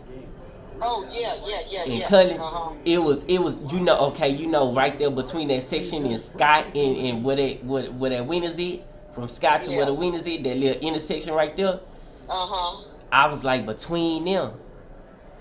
So that person went all the way down to the light, and I had then got out of my car and standing outside my car waving them down to see if the person was gonna come back and give me their insurance information or whatever. Man, that person set at the light until the light turned green and kept on going. Yeah, he ain't had no insurance. Probably was a youngster. He ain't had no driving somebody else's car, probably too. He ain't had no insurance. I had I had full coverage insurance, collision and repair, bodily injury, uninsured motors. I was paying like $1,400 for 6 months of insurance every 6 months. So I was covered, Yeah. if a hit and run happened. But the police that I talked to, they was like, I ain't need to do no report. But then when I talked to State Farm was like, I should have did a report. I told the woman, I talked to the State Farm woman on the phone while I was talking to the police officers. Yeah. At the wreck, at the scene of the wreck. And the woman and the police officer said I didn't need to make no report. Now here you go telling me I should have made a report. And I was like, and what the report would have did, the other person driving would have had to pay all of mine. And she was like, well, they didn't catch the person got away. I say, see, so I had to come out of pocket my $500 for the deductible, and then State Farm had to come out of their pocket to pay for all the repairs. And you making it seem like you happy to let the other person get away and didn't have to pay nothing or something. Like y'all married to each other and working together or something. And she was like, no, we're on your side or whatever. I was like, nah, because I'm the one got to spend some money out of my own pocket and shouldn't have had to. I ain't make myself rich. You know what I'm saying? I ain't just going to drive my vehicle and make myself rich thinking I'm going to get a claim or something and then have to pay my own money. I ain't that stupid. I know the information and I got it wrote down, plus I ask questions when I'm talking to the insurance person. You know what I'm saying? Yeah. So I was like, nah, it ain't me worrying about you being on my side. It's just the fact that I got to pay my money and shouldn't have had to. Yeah, for real. Because if he'd have stopped and had insurance, then you wouldn't have to pay nothing. He'd have to pay everything. If he'd have stopped and didn't have insurance, I'd have been alright too and wouldn't have had to pay. It's just the fact whoever the person was would have went to jail. Plus they'd did a claim for me. Plus they'd have towed the person's vehicle and they wouldn't have been able to get the vehicle back. Right. And I could have got the vehicle, repaired the vehicle with the repair shop with my vehicle, and State Farm and paid for it, and I'd have been able to sell a brand new vehicle. Yep. You got it together. So, you know what I'm saying? Yeah. Just because he ran me out the road. Yeah, he ran you out the road, yeah. And though I'd have had to pay my $500 deductible, though, but I'd have had a brand new vehicle for CarMax to sell. Yeah. And State Farm to pay for everything. They ask all that.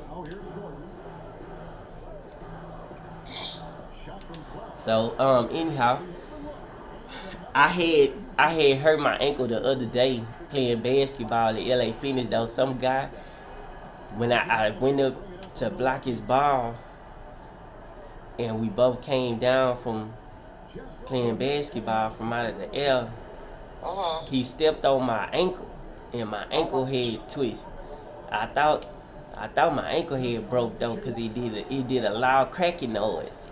Golly. I could hear. Did you go to the doctor? And inside of my brain, I could hear the cracking noise too after the crack had happened in my ankle. Yeah. But then I didn't fall down to the floor though. I walked it off, and it was hurting so bad. But then I was able to keep running and play basketball. And then after an hour or two of walking and playing basketball, me trying to see if I was steady gonna be able to walk, my ankle was so painful. And when I left LA Fitness for the day, it was on a Sunday. When I left LA Fitness for the day, the next day I had went to the VA for them to do x-rays. I was like, you know what I'm saying? They don't need to be trying to make like basketball kill me on no Sunday, and I had a funeral by breaking my ankle playing trying to learn how to play basketball good enough to play basketball for college. You know what I'm saying? Basketball a good sport, but it ain't what I need to die for in the books of history of college and basketball in the basketball of fame or nothing like that. You know what I'm saying? I don't need to be dying on no Sunday for no basketball or being on no program. Sunday just to go to church instead of make a funeral. You know what I'm saying? Yeah. Anyhow, I went on the next morning. I got up and went on to the VA, and I had to do a work order. I had to ask for a work order, and they put in an order for the X-ray technician, the radiologist, or however they see it, to do my X-rays on my ankle. She did my X-rays, and she sent the X-rays to the clinic 2 or 3. And they told me, the guy was like, there isn't anything broken. Your ankle is swollen, and you need to stay off your ankle. And I was happy because you know what I'm saying? I thought my ankle was broke. Yeah. Well, that's good. It wasn't broke. And it wasn't. So the swelling then went down. I can walk on it. I can't jump and kick or nothing like that, like I'm playing basketball. You put some cold ice packs on it and stuff? Nah, I don't need no ice. They just didn't give me no Z-Packs, IVs, or blood transfusions like they supposed to. That's why I need to go to med school myself with ACC and be stingy with all the good health I'm supposed to have for myself and work the right way for the people that's, at the hospitals or whatever. Yeah. They just, I don't got my own personal trainer or nothing like that, no way. People been stealing aid from me since I was born. I ain't never gained weight and got wide and thick and fat. So that's like all them saying, oh, if BrAnDon gonna play sports and play basketball, he don't need to be so thick and wide. That's a field too. Because big people know how to play basketball better than me already. So people just being stingy. They been so stingy with me having good health to my teeth ain't all between my mouth no more. You know what I'm saying? So, you know what I'm saying? Well, I'm getting sleepy now. I'm just watching this news and I'm gonna go to sleep. Cause me and Daryl's supposed to come to the house tomorrow and pick me up. And we supposed to go over there to something happened with his daughter, the one that's 13 years old, same age Diana. What about your sister and your sisters and your brothers and your aunties and your cousins? They come over to your apartment. You said you had a new apartment. For my birthday, Daryl gonna take me somewhere for my birthday, so it's on the Friday. On 25th is on the Friday, so he gonna take me somewhere Friday for my birthday, and Saturday I'm gonna invite Ann, Mama, Leisha, Aunt Lois, and Sharon, Lisa. Our girls gonna come and we gonna have, daiquiris and eat. I'm gonna cook something. and we gonna listen to music and mama, and we gonna listen to music and stuff like play games, you know, dominoes and cards and stuff for a couple of hours. That's it. Yeah, because I was going to have a birthday party. I told Dad I don't want to have no birthday party. I'm over here. I'm over here, and I'm just trying to recover from my little old basketball injury. And well, it ain't really little, it's serious. It's just the swelling going down. Yeah, well, good thing it wasn't fractured or nothing. That's good. Yeah. I talked to the doctors. I gotta gain weight better. I gotta gain weight on my ankles and my wrists. Cause that's like, I had some low shoes, you know, like I ain't had no high top shoes on. Why you didn't? Playing basketball, you ain't had no high tops on? Right. Sometimes I be wearing my low tops and sometimes I wear the high tops in. Well, go and play basketball. I thought you supposed to wear high tops. That's how I see it now. I ain't gonna wear no low tops practicing no basketball. Yeah, I ain't wearing no low tops no more. That's what it is. I know it. Yeah. That's what it is. I ain't wearing no low tops no more. And Say no more. Cause I usually play, and when I come down playing basketball from jumping up trying to block a ball, or it's only when I'm trying to block the ball. I usually come down, and I might sort of twist my ankle, cause of wearing the low cut. But this last time, I came down and I heard a cracking noise. It was loud, all in my brain, and I could hear it. I was like, oh no, I thought my ball head came out of my ankle. And it didn't. And like right now I'm sitting here and I can move my ankle. I can move my left ankle and all. So I know it's about to heal, and I just can't wait till it heal all the way so I can practice again. Yeah, well that's good. Yeah. I've been talking to the CDL guy about getting my CDL license, and he told me, he was like, he got a class, of course. He was like, if I pay him the $699, he gonna teach me how to drive the trailer truck and everything, hands on. And then he gonna teach me all of the answers I need to answer right for the CDL test, and go up there to the DPS office and do my CDL test so I can get my my license upgraded to CDL. Oh, okay. And I just haven't did it yet. And if I wouldn't have my wreck in my car, I'd have went to emergency medical technician course with ACC. They had me going to the north. I was registering with the Northwest campus. And since I had my wreck in my car, I had to postpone it, cause I had did all of my paperwork with I had to find my immunizations and all. I had to have my immunizations for the class, for the college class.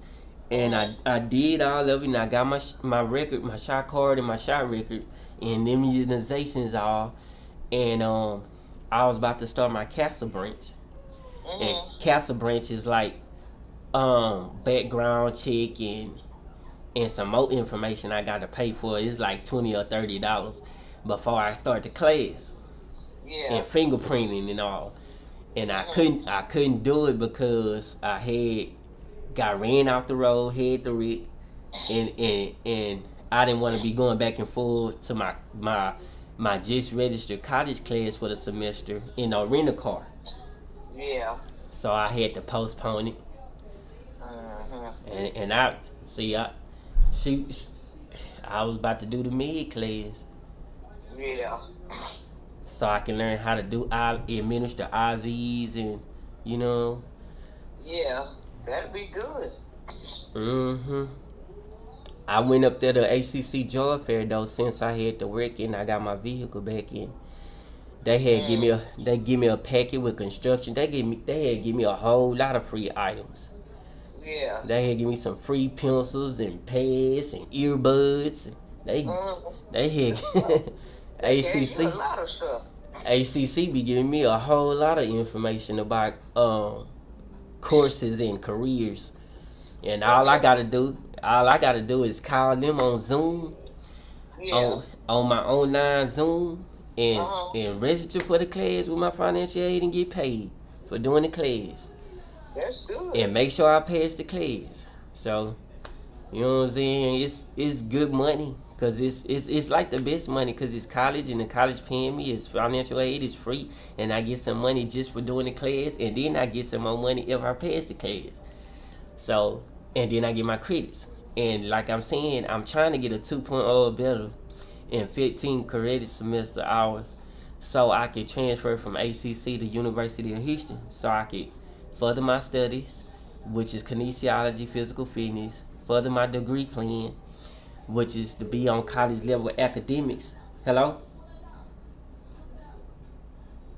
Hello?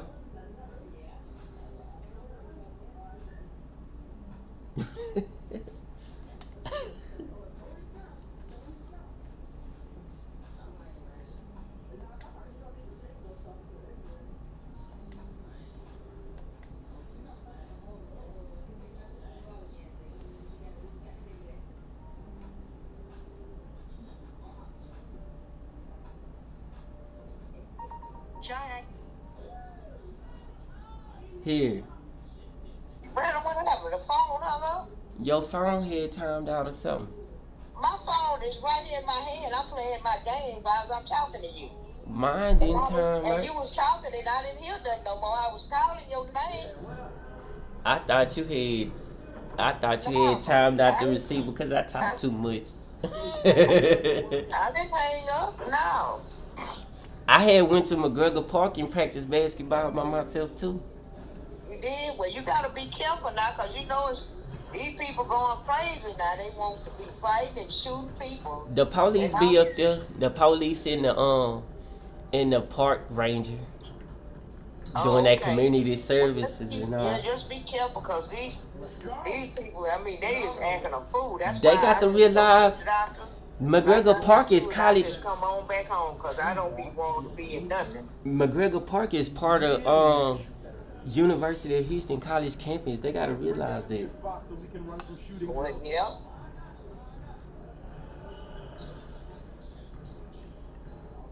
That's college district. Yeah. So I go up there and practice sometime. I just want you to just be careful with everything. I'm here. Cause some little boy on TV on the news at 10 o'clock news at night, he's supposed to graduate tomorrow and somebody done shot at the boy. He in his vehicle, somebody done shot at him. We don't know who shot at him. He was just driving. I guess I don't know where he was going. I didn't get to hear where he said he was going when he was telling the police. And he said all he knows is somebody just started shooting. He said he started ducking. I know somebody had did that to me when I was staying in Murphy High over there off of Cosby Street. Yeah. I ain't ducked though. I was sitting on the back porch in the chair. That come youngsters, they down the, boy, I tell you, they something else, boy. Man, that's them men. That's the men and the women with their husband and wives and their kids and all, and they get the line talking about I'm begging for some women in they sex, knowing they all having sex with each other and fucking, and then the motherfucking baby mama and woman, knowing she done married all of them, she told them to shoot at me and shit, and they fool ass ain't never went to jail for that shit. The motherfucking police didn't let the motherfuckers get away with it. Well, I hope nobody don't hurt you. By the grace of God, I'll be praying for you because I just don't want to go to jail. They paid that shit off. You weren't gonna go to jail. They tried to shoot me in the face and shit, knowing they married to each other and shit. They make up all type of lies and shit. The people that already got issued guns and shit like that, they made that shit up. They made the attack up. That's what it was. Yeah. They don't scare me though. It's life threatening. That's what they made up. But then, shit, I'm the main person know they made it up and wasn't supposed to make it up. Just because they know what other men and women did to me growing up when I was a kid. And they tried to lie about it, talking about they'll kill me for them. And I don't even much know who they is and shit, because I don't know who did it. So that's what they did. That's what I found out. I was like, so they invited me to Muffin neighborhood, knowing they done fucked all the young women and old women and men together at the neighborhood over there off of Cosby Street and Martin Luther King, so they could try to shoot me and shit for Ryan and Avina and all them lying on me saying all that fool shit.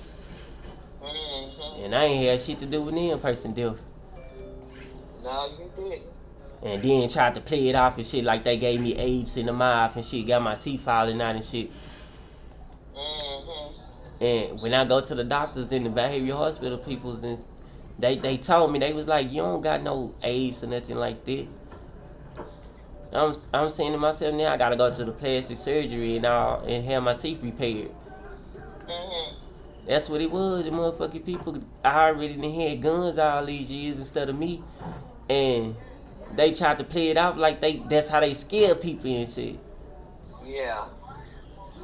To tell them to go to jail and for the dentist to make like they putting their hands on them like they the lethal injectors or whatever, because they use the needles and all. They made all that up.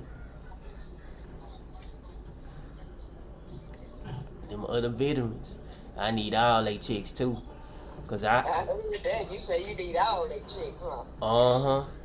I need they VHS and Social Security checks so I can buy my first house, so I can be a first-time home buyer with Bank of America. Yeah, that'd be good. They wrong. They wrong. My chicks ain't nearby as much as they supposed to be every month. Why? What happened to them?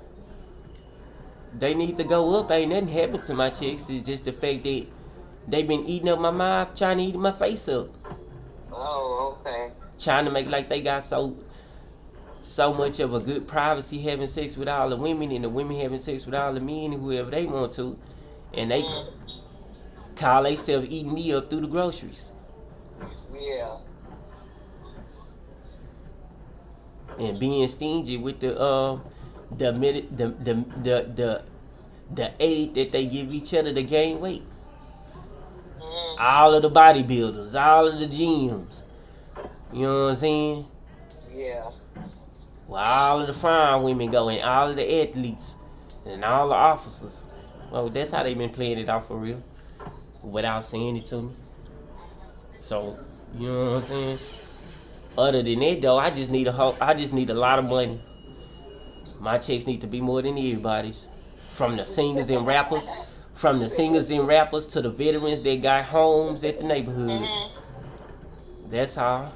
So I can outlive them, because they didn't group up with each other.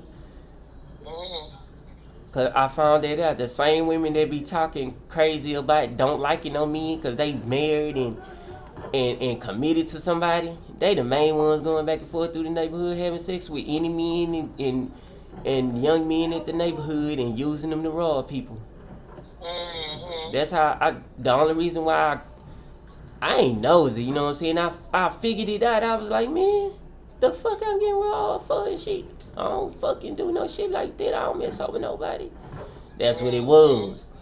All the motherfucking girlfriends and family members, they been getting together and shit, talking to each other and getting each other to do that shit. They need to care more about their life. Cause I ain't afraid to get the officer to put a person in jail for robbing me and, you know what I'm saying, and testify and do all that. The police officer the one been skipping it. Yeah. Cause I go to court faithfully. You know what I'm saying? To the jailhouse and warrant officers and all too. They been skipping it. They told me they had been molesting my kids and all. And that ain't Tasha ain't tell me nothing like that. The kids ain't tell me. So I don't know how true it is, you know what I'm saying? Yeah. I don't know what the fuck they done made up. Telling me I got men that's my brothers and that look like me. And you know what I'm saying? I ain't never met them, I don't know. Told me that they all made it up and set it all up and lied and said it was me. and made them the constables and police so they could shoot me in the face and shit. Talking about I raped my kids and all this type of shit, and I didn't. I say, so you trying to tell me that it's men look like me and I supposed to have brothers that I ain't never know, and then they didn't rape my kids and shit with my baby mama, and then they told her to shoot me in the face and shit, lying, say it was me and shit like that, because they don't want to go to jail for it, them and they moms and shit. So my real moms, they made it up then instead of Jenny's. And they like, yeah, that's what it is. So, you know what I'm saying? But like, yet and still today, you haven't never told me that there was another chance that a brown woman could be my mom. So, you know what I'm saying? It's hard for me to believe it. So I don't even much go along with them, her and the kids. Cause it ain't cause it's me. Shit, I ain't on the run from them or no shit like that. That's just some fool ass shit that they made up together or some shit.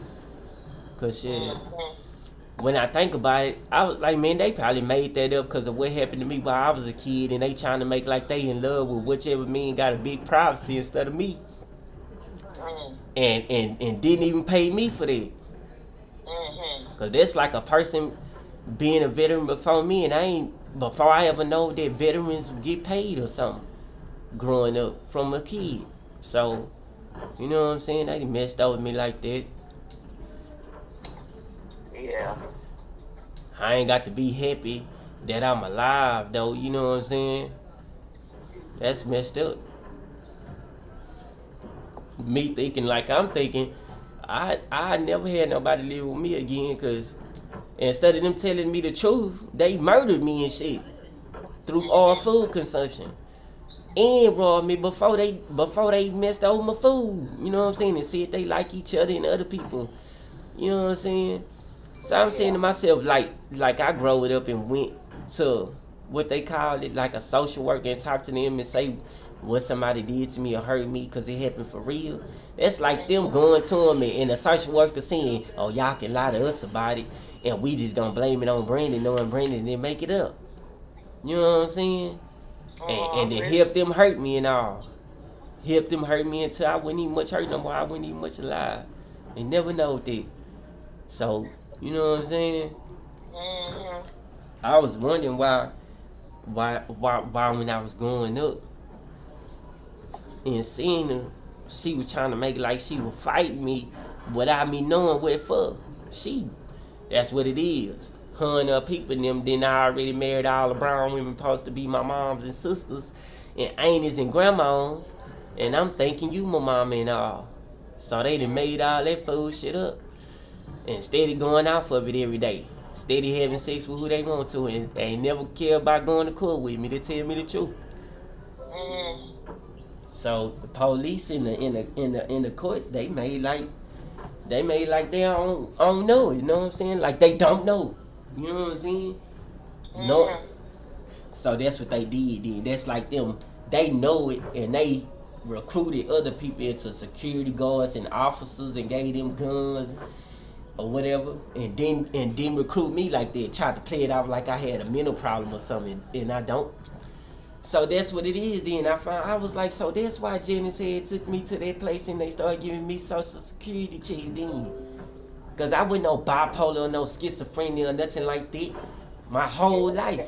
That's what they said. I say, see there, so they didn't made that shit up fucking and raping the kids together and filmed and told them they gonna say it's me and kill me for it. Knowing they all done got issued guns and went to police or constable class together with each other without me, and then make me to no constable and tried to make like they mad cause the army accepted me and they didn't, and they had been already playing to say we ain't recruiting Brandon in Houston so he can be a Houston police. What he going to college for?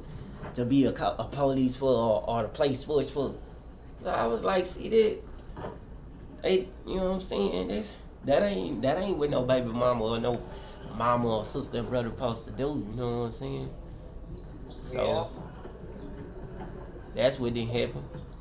That ain't got nothing to do with no back pay. This my real mouth. I'm gonna have to lay there for the dentist to put bone. The dentist man told me, he was like, the woman too. They was like, nah, we ain't gonna put no bone in your mouth. They was like, we got to put bone back in your mouth. He was like, I know what you telling me that people saying they done did to you, and they done did it, but then that ain't what we gonna do to you.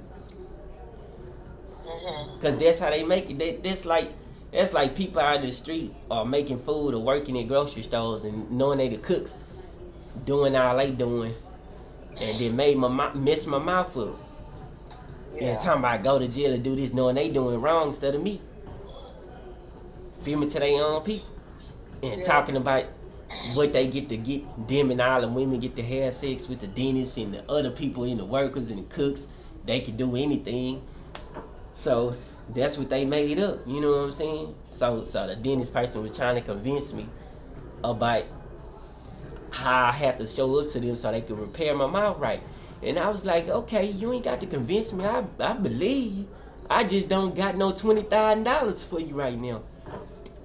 Or $15,000. I say, see there? So my Social Security checks and my VA checks supposed to be way more than it is, because the veterans who working then killed my mouth like this after I started receiving Social Security.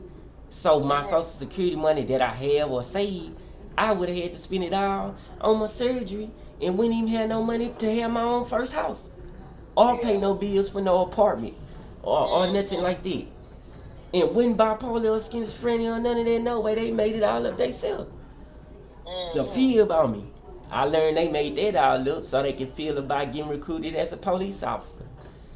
Because they know them being people who already then went along with people and went to their own firearm training, they done heard the reason why people don't get approved for license to carry. So they feeled on me about it and tried to make like I had a mental problem, talking about incompetent and whatever. Right at the course and all, knowing I ain't never know what they was talking about. Wasn't bipolar, schizophrenia, or nothing. So when I talked to the warrant officer and the police in the jailhouse, they helped me understand what they was saying about it. I was like, so that's what the people in the DPS office, women didn't feel about it, make it like all the women marrying the women. Knowing they white women marrying brown women, and I ain't married no women. And the men too. That's what they done did. And making like they dykes and all that. And then they got husbands too. So that's what it is. They done made all that up on my life, and I gotta postpone myself from playing basketball. I'm already 5'7" instead of 6'7". So they done did it all so I couldn't grow. And making like they live and play sports and have sex and everything better than me. That's what it is. So I was like, well, why would they mess all their life up like that to mess over my mouth? They lied and said they believe anything anybody say instead of what I say. Like they'll ask them or let them talk to them. That's like, I say, so that's like police officers sitting up listening to everybody at the neighborhood complain and tell on people and confess to them and don't do nothing wrong to them, and I take their word for it without never asking me or questioning me or nothing. You know what I'm saying? And just took it upon themselves to kill me, execute. They made that up because they know them at the beginning then. And made each other their family members. You never know with them. Man, had to say something so the other police could keep them from killing me and shooting at me and shit. Filming and shit, talking about all the neighborhoods there just because they all fuck each other and got houses instead of me. They made that up on their own units before they gave each other houses. Knowing I ain't never had them. Housing, they never gave me my own house for me to upgrade nowhere. And I don't know what they ever was going to. So I tried to make college my main goal. Yeah. So that's why I was happy when the doctor here told me my ankle went broke. I was like, you know what I'm saying? But I didn't learn though. I could be rich without playing sports. It's just me though, you know what I'm saying? I'm a male, I'm 39, and I look at it like I should have been a basketball player when I reached the age of 20, 21, and 22 in college. You know, I wasn't no rich kid growing up though. I don't know. So I ain't got no complaints really.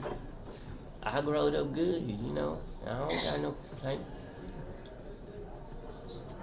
It's just the fact, like I'm trying to play basketball and the next person trying to kill me.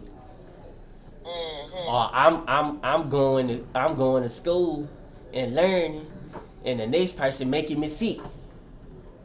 So that's what it is. The people who looking at me without me knowing are the people in offices and cooks and managers and bosses and supervisors. They let them go to work killing me and see. And knowing they going along with each other and making family and having sex and fighting each other and see. Trying to make like I wasn't gonna live neither. Don't even know. So, you know what I'm saying? Been getting managed the wrong way. And they all get away because they ain't never signed no contracts to say they was my managers. And I know it, you know what I'm saying? Yeah. I had to go somewhere to buy some groceries to eat though. I don't got no cook, got no woman or no people caring for me, cooking for me. You know, I go out and buy some groceries. So when ACC told me about them having their cooking classes I could go to with financial aid and get paid, to me it's like my main priority to go. But then I eat food every day, and when somebody hear about me talking on the phone and saying what telling my business about me going to school, that's how to talk though for myself. But then that's what happened. That's like the person ran me off the road thinking I'm gonna have to pay all my money. Yeah. Cause the car looks so brand new. That's like they might give me a Hummer to drive, a brand new one, and the car be like a car be like a $50,000, $60,000 car. And then they'll tell me if you have a wreck or somebody wreck you pay $500 and we'll do all this for the damages because they the company, they made the vehicles. A person wouldn't believe that. They'll be thinking if we make Brandon have a wreck, he gonna have to pay $60,000, $100,000. He spend all his money in his bank account because he wouldn't share his money with us. I don't even much know them. I don't share with nobody. You know what I'm saying? Yeah. Trying so hard to kill me. I think it's hating and I don't. So, you know what I'm saying? Some people got good ways and they look out for people and tell people the truth, and then some people they just misses over people and think they working for the police and all, and really what? You know what I'm saying? Or really is, and they just ain't the best cops. You know what I'm saying? So I'm alive because some better cops, you know, they made me still alive. And they doctors and cops, so you know, they told me, they motivate me. They was like, you get your teeth repaired, just, you know what I'm saying? Don't rip and run. Don't go too far. You know what I'm saying? Stay, you know what I'm saying? Do what you say you're gonna do for yourself, for school, and you wait it out, and you'll see. I talked to the tax woman. And the tax woman told me, she was like, I'm gonna do your taxes for 2021 and 2019, and we're gonna give you stimulus checks, so you could. So I had talked to the Social Security office today too, so they could send me my my 2019 tax information so I could give it to her so she could do my taxes. Cause she already did my taxes for 2021 and they were trying to get my information right before they started sending me some checks out. Yeah. Them government checks for that what's his name? The stimulus stuff? The checks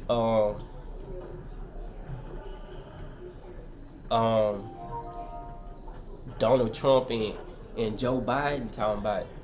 Oh yeah. So I don't know how many stimulus checks I'm supposed to be getting, but they didn't went from like $1,000 and some dollars all the way up to $3,000 stimulus checks a month or something. I'm hoping mine go all the way up to $3,000. $3,000 check. I'm gonna buy me a whole hive. I'm gonna buy me a whole hive. I'm gonna be okay. I needed to. I'm gonna get my teeth repaired.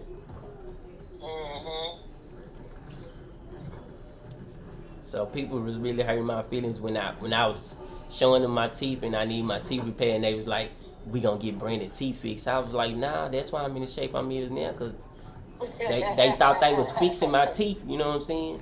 When a person fix you, they make you paralyzed and handicapped. It's different than getting repaired. Nah, that ain't what it is. I'm saying, how you gonna tell me I'm the one going through it and other people who don't got teeth or got teeth left over, they got to go through it. You know what I'm saying? Because people done messed them over. They try to make like people if they city and big in them for some food to eat. And every day people just that's how I growed up, learning, going to school, eat some food, get some money, work, go to the grocery store, buy some food. They making it seem like people begging them for food. You know what I'm saying? When they want to. So, you know what I'm saying? And then when they go eat, they don't even make like they begging nobody. So, you know what I'm saying? Yeah. Just can't blame it on everybody. Other than that, though, I'm alive. And I'm sitting up. I ain't laid out gagging and dripping from getting shot at or nothing like that. So I'm alive. Well, that's good. I think we got a good president this year. Okay, Brandon, I'm getting sleepy now here. All right. But I enjoy talking to you. I love you here. I love you too. Love y'all too. Okay, bye-bye. You take care of yourself now. Yeah, I'll be careful too. All right. All right, bye-bye.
Dear Flintstones, I'm home. Man, it feels good to be back. I miss my mom, Dre, Bree, my grandma. Anyways, I wanted to take time to talk to all the kids here in Flint. I know life here can feel kind of small, like everything exists between Detroit and Ann Arbor. I remember being in kindergarten and my teacher asked the class what job we wanted when we grew up. When I told her I wanted to play basketball, she said I had to pick a real job. There's a big world out there, and maybe she just couldn't see it. When I was in middle school, as soon as that final bell rang, I'd go hit the YMCA. I can't tell you how many shots I've taken there or how many games I won or lost, but it always felt like home base for me. But I always dreamed about something bigger. I want all the kids here to dream big. I love home, and there's nothing wrong with staying here, but don't ever have a limit to yourself. Dare to dream, dare to fly, and dare to be great. Your life is what you make it. I may live in LA now, but I'll always be a Flintstone. Sincerely yours, Kuz.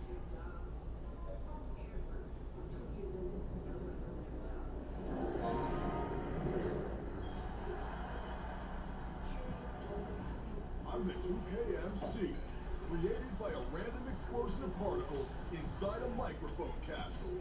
And I'm here to bring you your top plays of the week.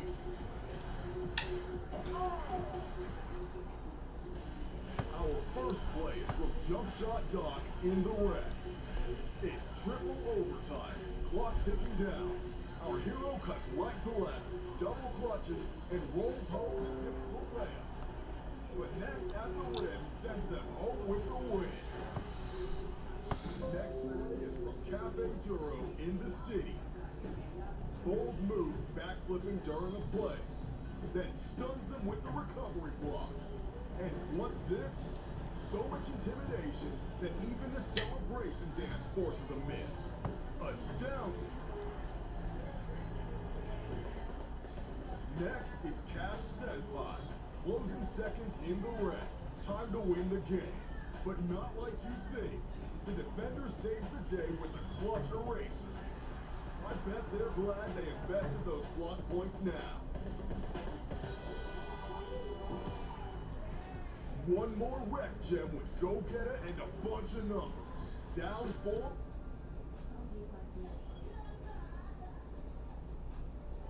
Aerial view of the many buildings making up this skyline of beautiful Houston, Texas. Our broadcast setting tonight. Greetings, everyone. Welcome to 2K Sports and another exciting edition of NBA basketball. Alongside Chris Webber and Greg Anthony, I'm Kevin Harlan, the fourth member of our crew. On the sideline, Hall of Famer David Ulmer. DA, take it away.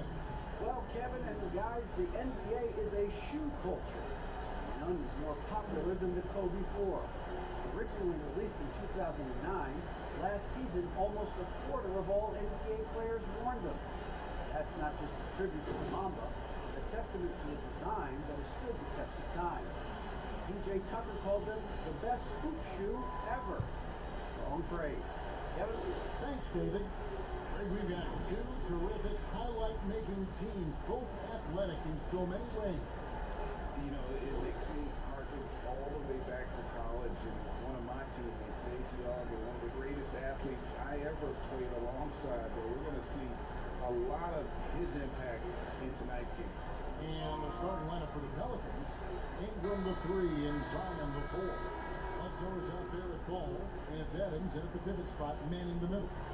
For the Rockets, Gordon out there at ball, then it's Kelly Olynyk, then it's Christian Wood, and it's Waba in at the 3, the small forward. Outside Gordon. Waba passes to Wall. Now here's Gordon.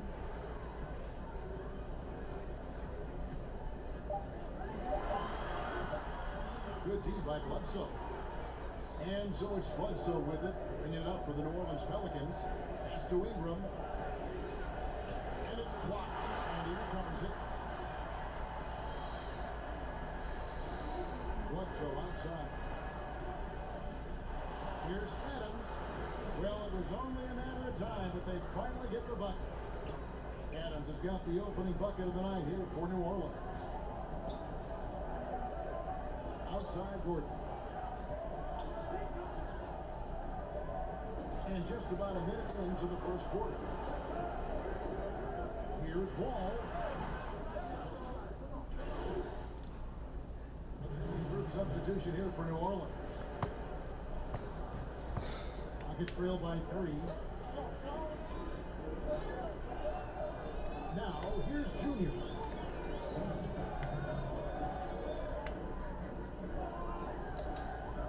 Passes it to Wood. Here is House. 6 to shoot. Here's Porter. The Rockets with another miss. That's a break for the D right there. I mean, he takes advantage of open looks inside more often than not. Shot's good by Alexander Walker. He knew what he wanted to do all along.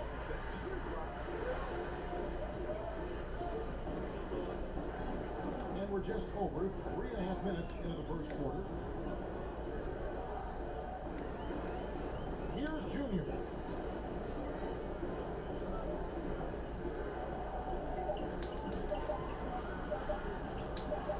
Shoots from the right block. It's rebounded by New Orleans. They come into this one following the loss to the Mavericks. Well, I felt like they were never on the same page defensively in that one. Gave up way too many easy shots. They just appeared hostile. I mean, it seemed like they were scrambling on the defensive end. And the Rockets with possession here, following the score by New Orleans. And that one's good, Junior. And at this point in Junior's career, the team trusts him. His playing time has steadily increased. He's a solid bet to see a decent amount of floor time every game moving forward. And with the way he's played, Greg, they can't afford to sit him. Junior's a clear value to this team when he is on the floor playing. Here's Junior, following the score by New Orleans. Swiped it away. 5-second differential between the shot clock and the game clock. That's good. Excellent all-around performance so far. Hence the big lead. They come out of the gate strong at both ends of the floor. That's just a total control so far. Now, here's Junior. He's starting close and not backing down from the physical defense. Junior embraces taking on these challenges. The Rockets shooting their first free throws of the night right here. And he knocks down the first one.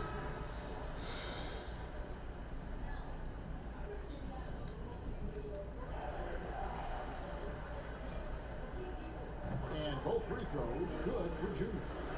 What I love about Junior, he's got grit and tenacity. He's always looking for ways to improve. And there's the pass to Alexander Walker. Again, the Pelicans score. I like their focus coming in. Terrific execution so far. Going for the jumper right off the bat. They're jumping out to an impressive early lead. And so is the New Orleans Pelicans going into the break with a 10-point lead. They're pounding the ball inside, and that's where they've gotten their best production tonight. Back to the action.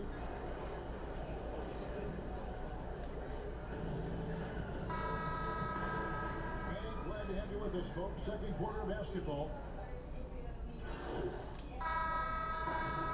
all about Lonzo Ball for the New Orleans.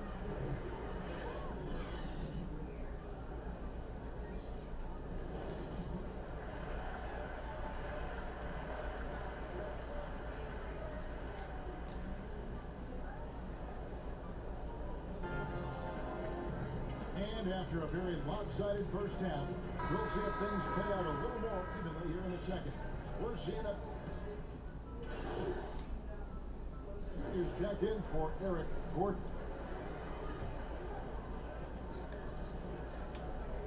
Pelicans leading by 23. Wood out there with a limit. It's Wall. Then it's Junior. And it's Nwaba in at the small forward. That's the 5 for Houston right now. Progressing on the offensive end of the floor is crucial. Ball continues to have games like this. It seems like every team, Greg, needs that one enforcer, that one guy who's going to get under opponent's skin. Well, in one poll of coaches and players, Adams was voted the second dirtiest player in the league. One guy said he's real physical, but maybe he crosses the line. Throws the sneaky elbow here and there, commits extra hard fouls, yet Adams usually escapes foul trouble. They've shown some strength in the paint today. Their work on the boards has been impressive. Ball against Bledsoe. I see from Wall. And it's Wall with the ball for the Houston Rockets. Oklahoma City Thunder will be in town for the next one. That game will conclude a 3-game homestand. Houston moving the ball around. 6 on the shot clock. Let's go. And that one's good, Junior. Junior's got 6. And you know his fans love how fearless Junior is. He knows he's going to have to deal with contact, and it doesn't bother him one bit. Now Bledsoe. Ingram outside. From outside, off the mark. And he didn't punish him for the recoverage there, but they can't count on him to continue this. Okay, well, let's check in with David Aldridge reporting from the sideline. Hey, Kevin, thanks very much. Well, Steven Adams could be the league's most physical presence. All-star Jimmy Butler said that he is just so strong. Butler says he hit me with a screen, and I thought my life was over. Adams said his strength doesn't help with flopping. The refs are like, get up. Guys, he has a sense of humor about it, and maybe that's a counterbalance to his great physical gifts. You're right, D.A. He is strong. Thanks for that report. Yeah, this is where Zion is improving, taking advantage of the defensive attention he receives. Waba passes to Wood. Outside, Wall. And he gets the whistle for the 3-second call. Costly error there. We'll see how they rebound from that mistake. Man, when you're playing from behind, that's the last thing you want to make matters worse. Houston, a whole new 5 on the floor. And then for New Orleans, Hernan Gomez is checked in for Adams. And Hart subbed in for Ball. Ingram attacking. And he'll shoot free throws here. Clearly fouled on that shot that time. The whistle blowing. And Houston gets called for the foul. Slithering into the lane with such ease. I mean, and when Ingram is aggressive, it forces the D to act.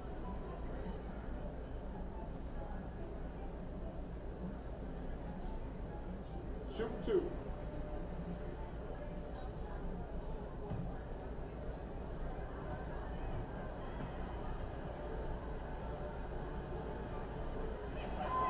And that one falls for Ingram. And there are a number of things that make Ingram a dominant force. But what really jumps out at you, the moment you see him, the length. Few wings in league history have had a 7'3" wingspan.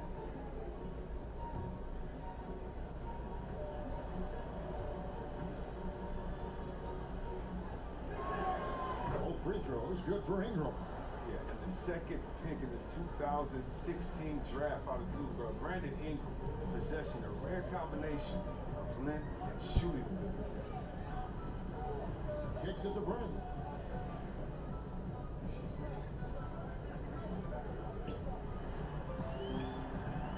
And here is Hernan Gomez. 36 seconds left in the third quarter of the game. Pass to Alexander Walker. And there's the whistle. 3-second violation. The Rockets making a switch here. Gordon's checked in. And New Orleans also making a change. Johnson's checked in.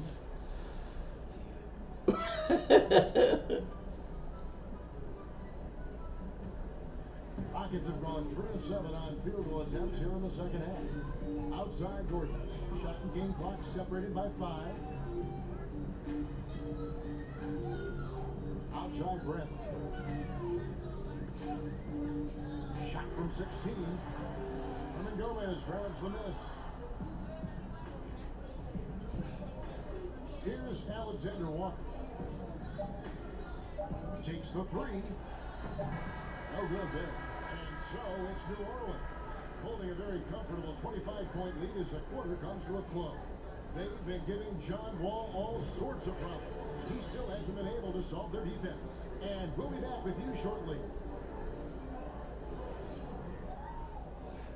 And a moment now as we take a look at our State Farm assists of the game. And the definition of teamwork right there, guys. I mean, what great communication between them, and what a beautiful feed. I mean, well, if you're the coaching staff, I mean, you're pumped up. This highlight will not only make it on the TV, it'll make it into the film session.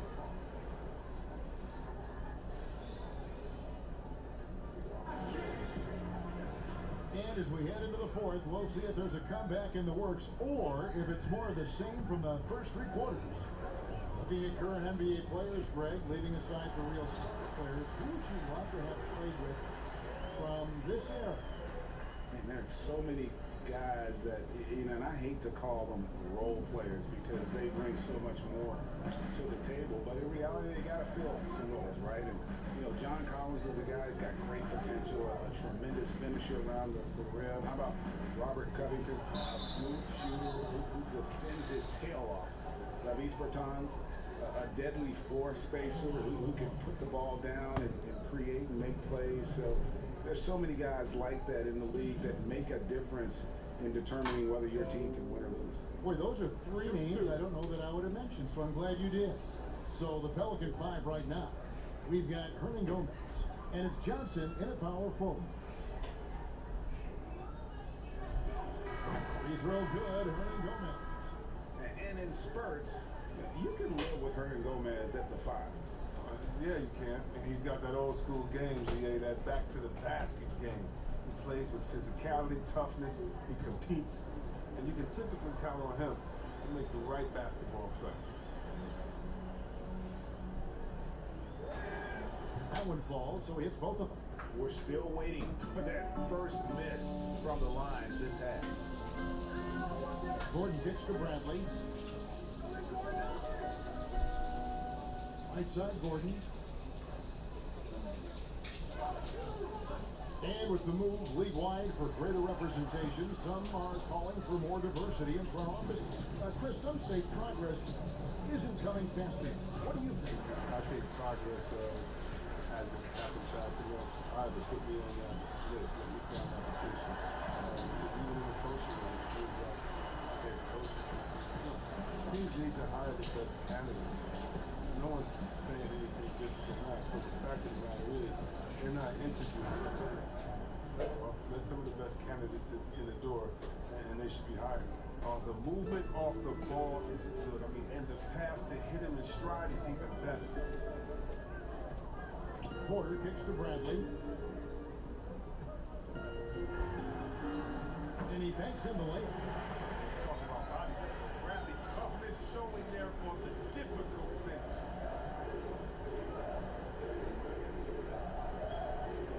Ball feeling it out a bit. Pass to Hernan Gomez. Back to Ball. Ball's right in. He is 8 for 11 with that shot.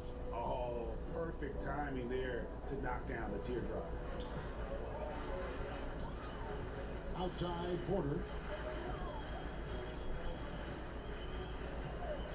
Pass to Gordon. Lets the three fly. Rebound by Johnson. Until he starts knocking down some shots, I don't think the deficit's going to get any smaller. Ball, the pass to Hernan Gomez. And he uses the glass on the layup. And it's Gordon with the ball. He brings it up for the Rockets. Outside, Bradley. Outside, Porter. Bradley passes to Porter. Houston moving it around. Shot clock at 6. Here's Gordon. And Houston again with the bucket. A good guard like Gordon makes his team the priority. Jumper isn't fancy, but it's points. And we're about 3 minutes into the fourth quarter. Here's Alexander Walker. Down the stretch of last season, Greg, we saw some teams resting healthy players, even ones out of the playoff hunt. And they got fined. But is the amount, which I think is about $25,000, is that enough to discourage that tactic? You know, I don't think it is. Not when team revenues are bigger, to the hundreds of millions. You got to be more people honest, but by the same token, you know, if I can put $200 million invested in the guy, I want to protect my investment. So if I can rest them here or there and prolong their career, I think my organization's all the better for it. The drive-by ball. The pass to Alexander Walker. 5 on the clock. Johnson can't get it to go. That's not the type of opportunity to convert very often. both Well, there. guys, this was never really a contest. Just a total obliteration, if you will. You can safely say mission accomplished now instead of for pulling the it into Pelicans. you. But As you right one-sided though. as it gets today, you know, A there cow were don't some supposed to dominant show you or moments give it to in you. about every facet of this game for that team. Yeah, I mean, Kevin, it's hard to They think told me. of what didn't go I right know for I ain't them. supposed to say I can Game show planning you. by the coaches, execution by the players. I can see we don't do it. And Edward win important, and this one will go down as win number 3. They can chalk this one up, but these two teams will see more of one another before the season's over. And on an open look like that, he's very gifted at making the weak coverage pay. Johnson Johnson past Hernan Gomez. Count that one.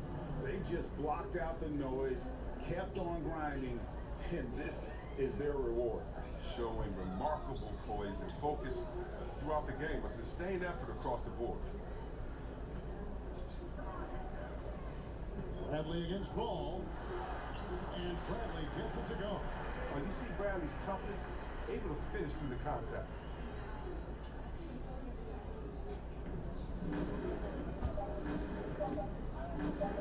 Ball with it.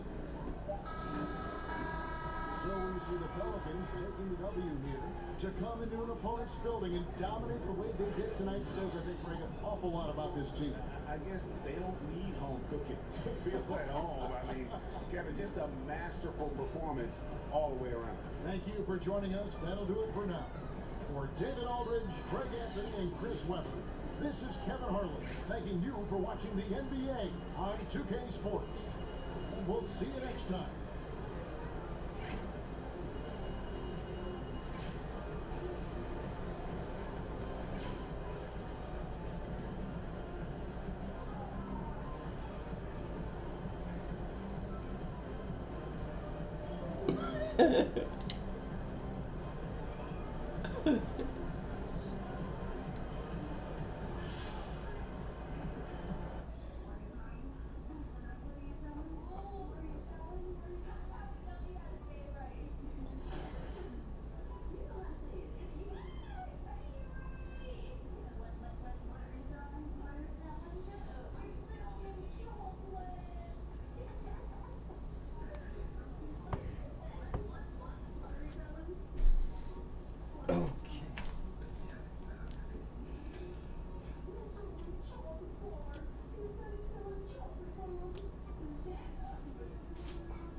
Button.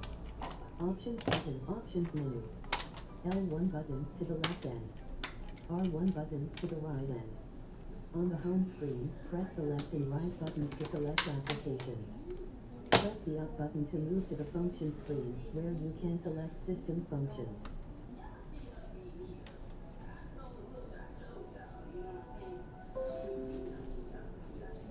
NBA 2K20. Button. Options button. Options menu. L1 button to the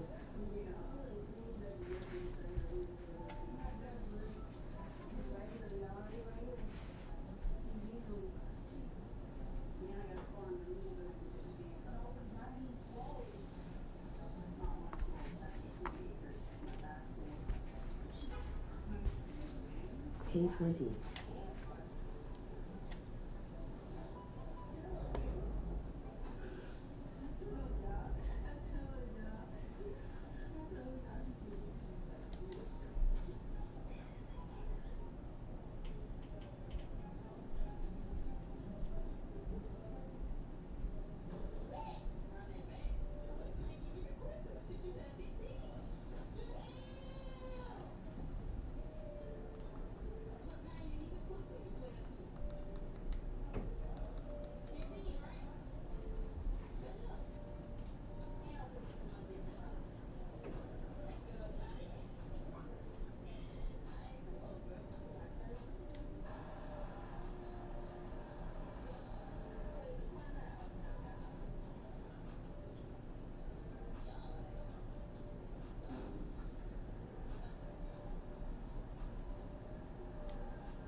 put that game behind us right now.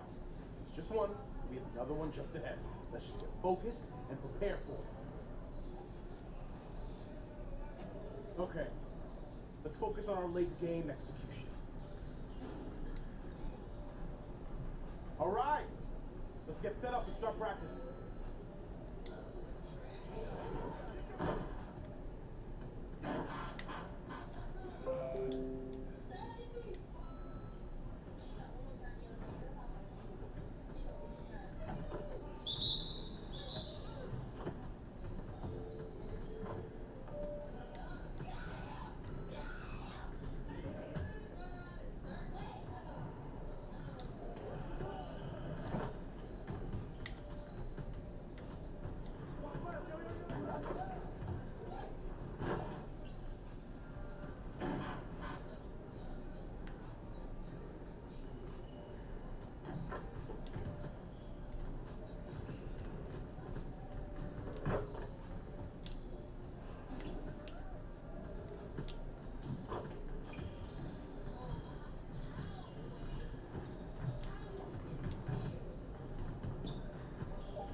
next drill.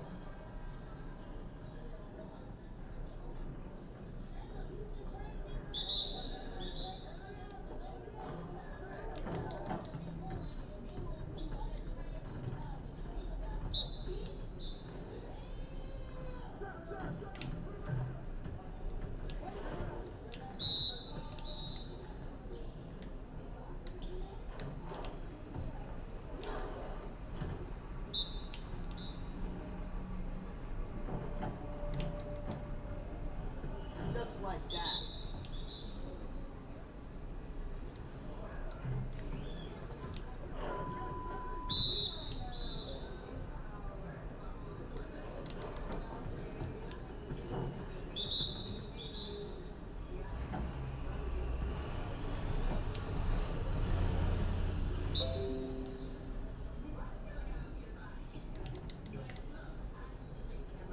Keep it going.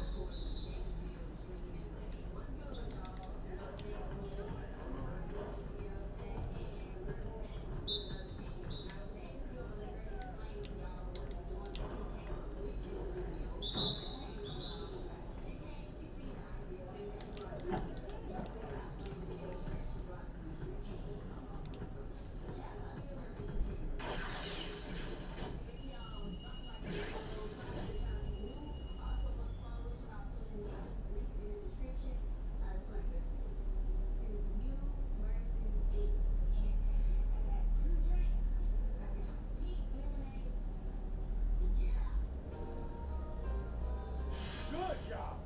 Let's move on to the next drill.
Builder. To start off, you have the option to download the My NBA 2K21 mobile app and scan your face into the game.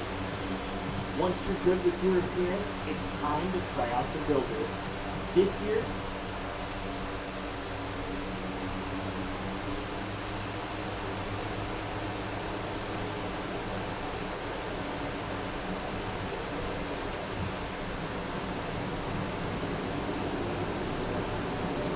Hey, there's the guy I'm looking for. How you feeling, Shay? You ready to get this W? Yeah, I can hear. Yeah, remember the morning. What's up? What's up? Hey, it's your clothes. They're a problem. You're a star now. You gotta act like one. Show my clothes. I'll show them. I mean, they're great. I stand by this. Is this thing even tailored? I'm not saying you have to come in here looking like Russell Westbrook with an astronaut helmet and suspenders, but you gotta put some effort in. If you want to wear a suit, that's great. It's a classic look, but go and get a nice one. And for the love of everything good in this world, please get it tailored. I think you've been there before. Alright. I'm gonna give you a chance. Are you ready for the game? You're the greatest. Good.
Small forward, standing 6'8",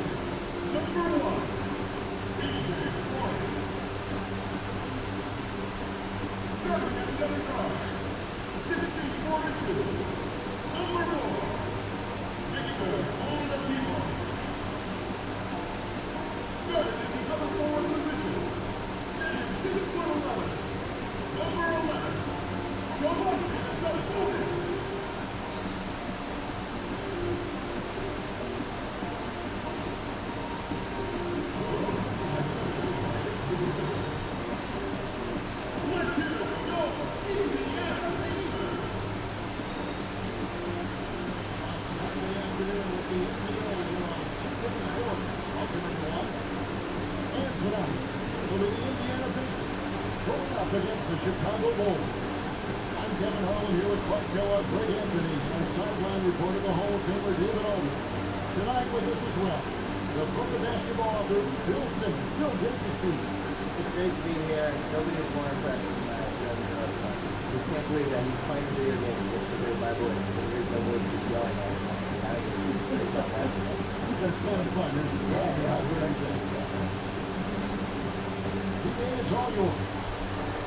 When the Pacers traded away Paul George, many around the league expected a total rebuild.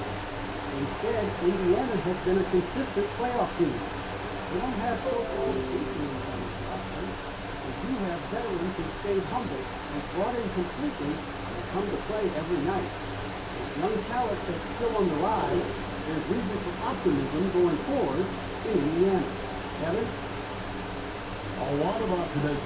Thanks, D.A. And Bill, talking about the Pacers and the history of this franchise, what are some of your favorite eras of Indiana Pacer basketball? And maybe it goes back to the ABA days. Yeah, they didn't have the ABA in Boston. I never saw any of those games. I just saw them through the little books and the magazines, but it was like this alternate. You know if it was real or not. They came really close in the mid-90s, and there was a great Boston, Indiana, Orlando series. Went 7, really entertaining.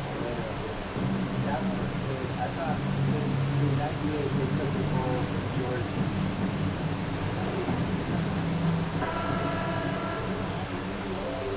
Check in for Sabonis. McDermott comes in for Warren. Lamb is checked in for Odie. And it's T.J. McConnell in for Malcolm Brogdon. That's his first spot. The guy who making the switches. Lorenski's checked in.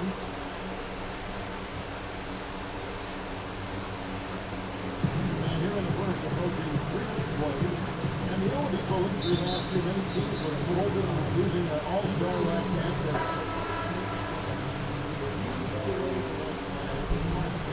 Together to play a little bit differently. They did. I think the basics is it's a lot easier to survive when you're in the same conference where Orlando goes in and I was impressed by the fight they had. You really saw in the playoffs like how little talent they had. They were kind of hanging around those first couple seconds. And then you have like Wesley Matthews, they decided not. They really were scrappy. That was definitely to lose your best player, when you have no other all-star in the team and still make the playoffs to get there. It shows you how impressive it can be to have a player like Odie. Right.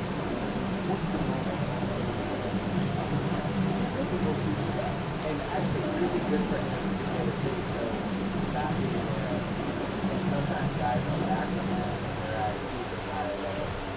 And then finds McConnell, pocket 4. Back to Turner.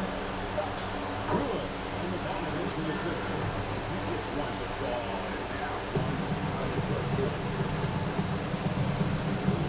On three-point range. And bomb from three-point range. And they don't want to get in a habit of giving him open looks from 3. First one is not going on.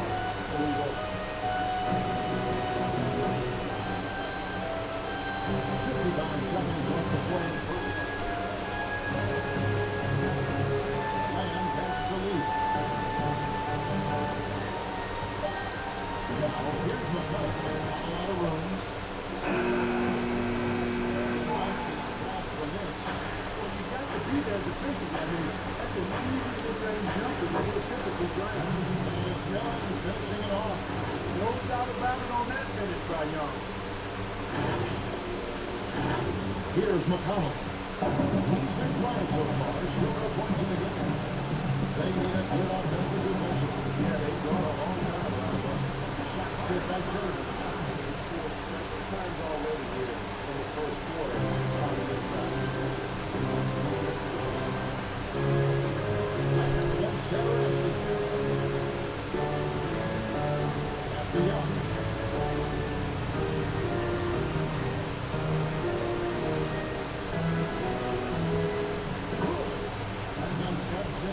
You can rise up so quickly as Young can and do it that easily. It's a contested shot. No problem. We've seen some great shots in the first quarter. No shortage of offense. Chicago, they lead by 5. It's the NBA on 2K Sports from Indianapolis.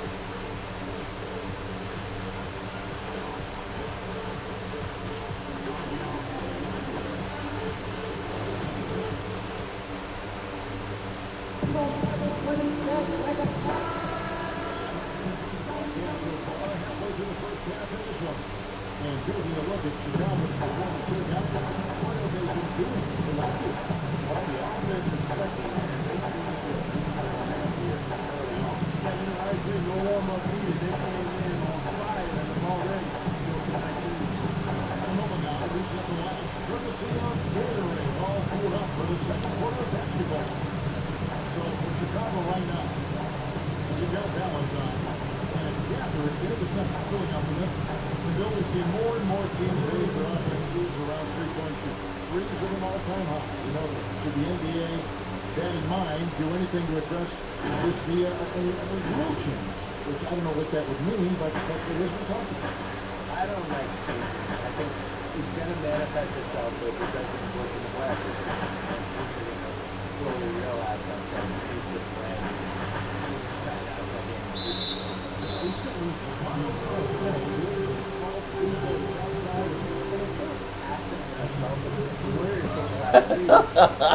They're the most unselfish team you have.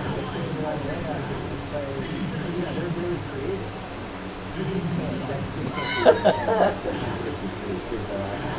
The problem is you're still going to get in these games where 2 points really matters. You know, and that's what you saw with Kawhi in the playoffs last year.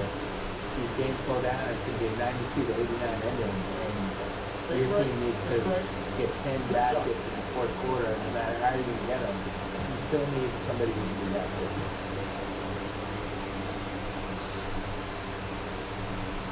Oh, good.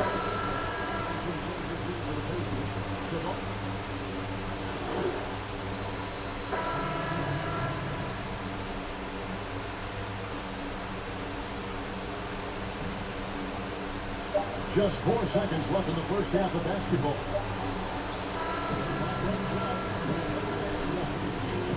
Full 5-6. Time now for the halftime break. In the first quarter, Super Bowl out here on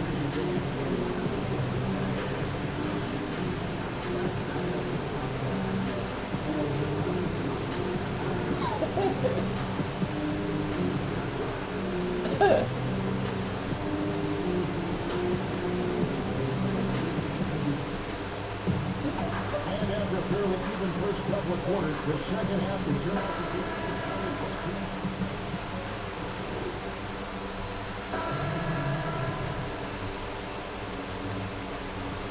the Bulls leading by 5. The backcourt duo. The ball is in up front, and it's Warren in at the 3-shot. So that's the group out there for Indiana.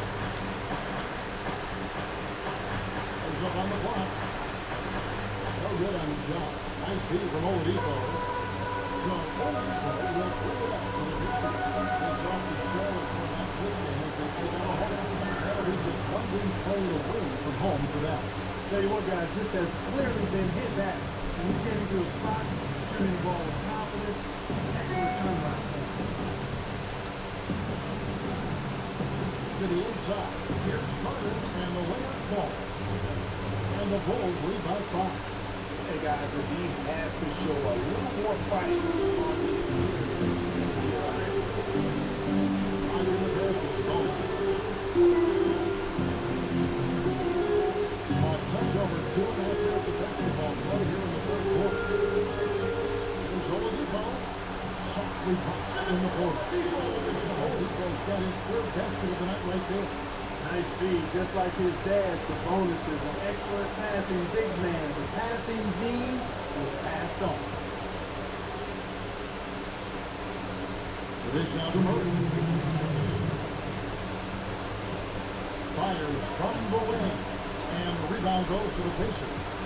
And yeah, I'm not sure what it's going to be. Not with his offense. Those 2 times. Not at all. I mean, that's what they want him looking for a teammate, not trying to do it on his own. He needs to clear the offense. There is a minute 34 left in the third. That is the perfect technique to rebound. He shields his man, kept him behind, and dropped it. Okay, what's going on with Harvard? Well, Kevin, there's not a lot of NBA players who come from Finland. Now there's Lauri Markkanen. Before him, there was Anna Matala, who was actually Lauri's high school coach. Markkanen is soft-spoken and family-focused, but he says everything starts from basketball. All the decisions I make are based on if it helps me on the basketball court. Yep. Terrific inning. Sometimes it just happens, but you don't like to see it when the game is this close. And some changes here for the Pacers. Lee checked in for Miles Turner. McDermott comes in for Domantas Sabonis. And Indiana ends up going with the new group.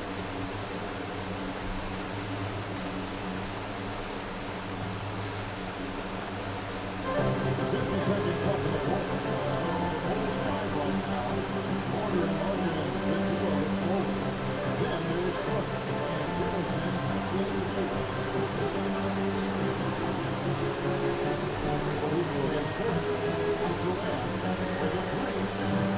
Chicago grabs the miss. Got to go all out trying to force a turnover here.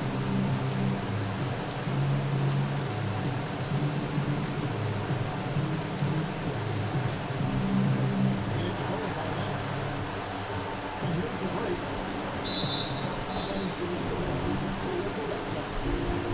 So he's picked up his final foul.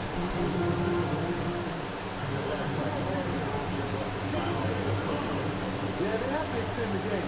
Plain and simple. Use every second you can on the clock here. Yeah, and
Yeah, sorry for everybody. I'm up here.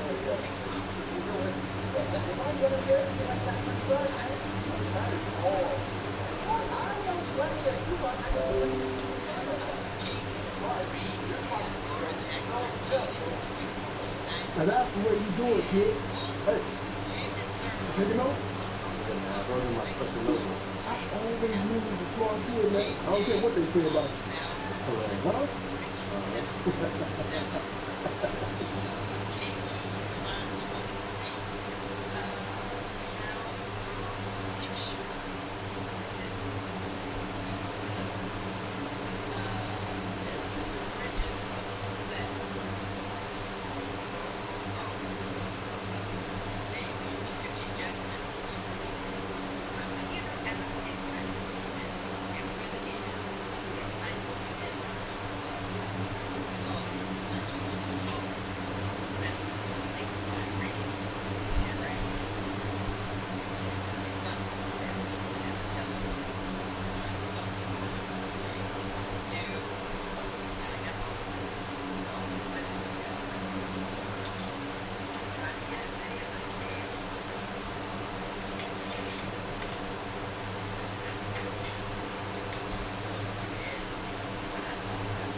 Now here's Curry. Here are the starters for Milwaukee.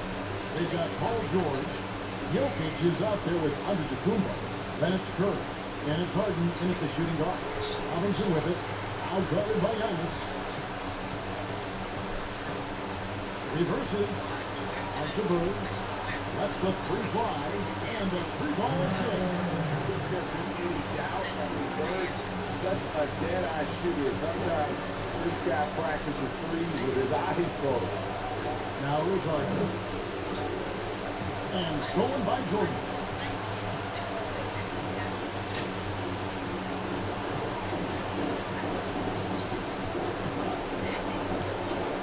To the paint. Here's Money. And he overshot that one, missing. Trying to take advantage of soft defense he might have gotten over years.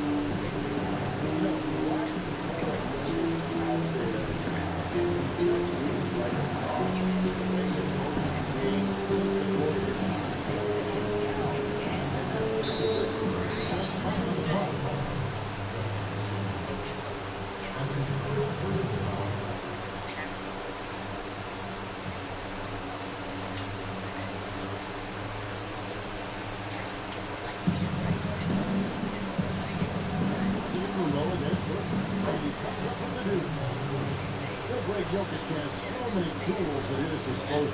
He's a walking triple-double threat. The passing and vision is what really sets him apart at that center position. The offense can run through him and should run through him, but now he can distribute the ball. And once he got to the 10, I think he was surprised to find himself that wide open. Wow, that's a beautiful breakdown.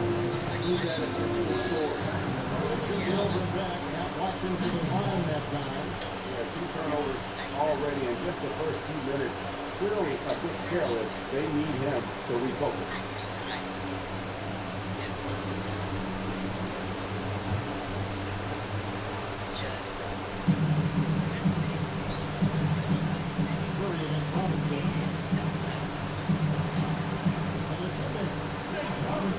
Second best of the game. Good way to start this game. You want to get him rolling as early as possible. And we know once he gets in the rhythm, he's a really tough guy to stop. Now,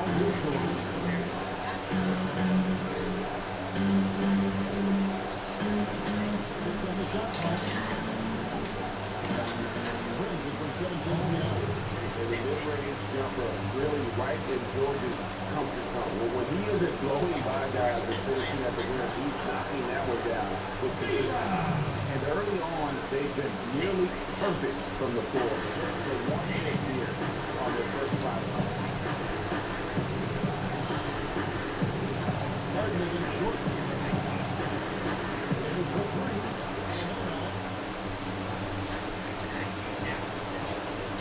And in the first quarter, about 3 minutes played.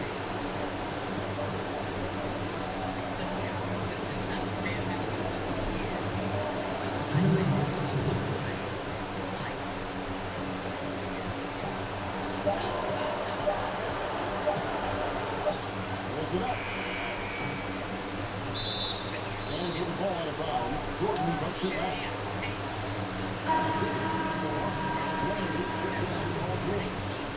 Comes in for the party. And one more shot in for Curry. We've got 1:48 left in the first quarter. Here's Westbrook. And he puts it in from the low post. I like how confident Westbrook is close to the rim. Gets high off the ground and releases his shot quickly. Robinson down low. By Walker. Robinson, that's good. How about he has yet to miss 4-4 to start. And so it's Walker with him. Brings it up to the Bucks. Trailing by 5. Over Robinson. Walker's shot is off.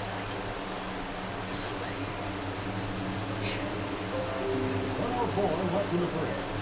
Knocks it loose. And as it goes out of bounds, just been able to keep the ball.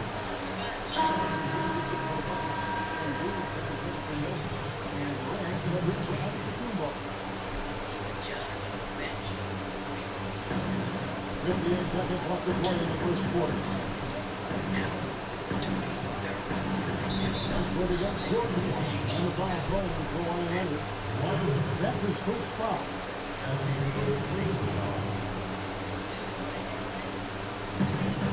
51 seconds left in the first quarter.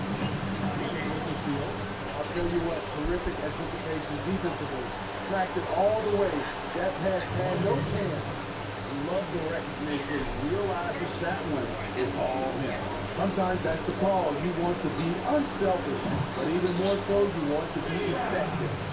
5 of 5 to start. I think he's in a zone. Walker the pass to Embiid. Fires the three. His shot misses. And he's from the other way. 2 seconds set in the shot clock in game. Inside. And Bird gets it to go on the assist for Robinson. Bird's got 5 points so far. Yeah, I need to see some more assertiveness out of these defenders. Oh, Kevin Durant.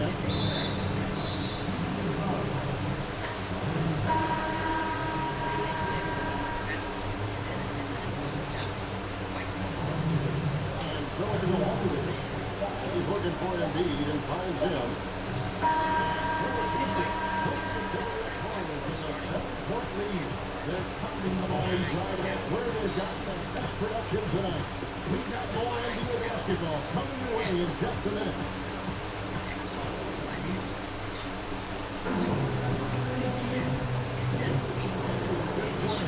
Playing through one quarter in this one. And looking at what we've seen from Houston in the United States.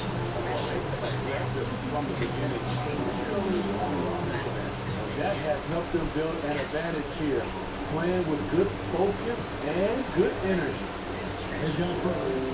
Robinson is out there with Michael Jordan. And there's Money. And it's a wonder in at the small forward position. That's the 5 for Houston right now. A shot missing. Nice defense from 30 deep. Milwaukee's here at 5-7. And it is strawberry. Someone is agile with the rim and 80. Still right there. Now he can see contact, adjusting midair, still convert with ease. Also, time is out if he gets a step.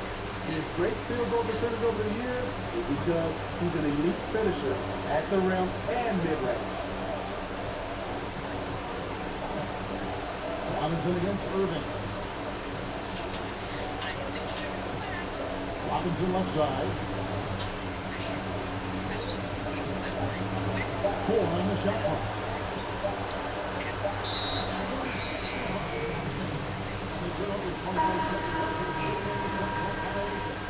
James Harden is checking for Harden. Milwaukee trails by 5. Here's Irving. That one ball is his second basket of the game. He's now 2 for 3.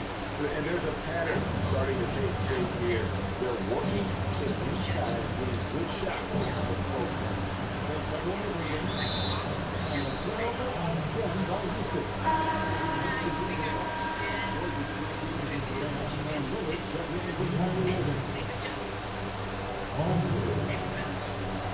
Lillard against Robinson, and Lillard kicks to George.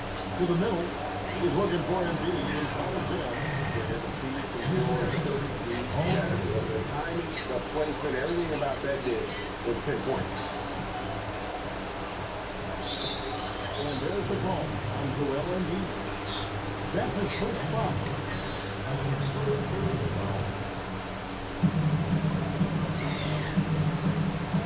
James against first.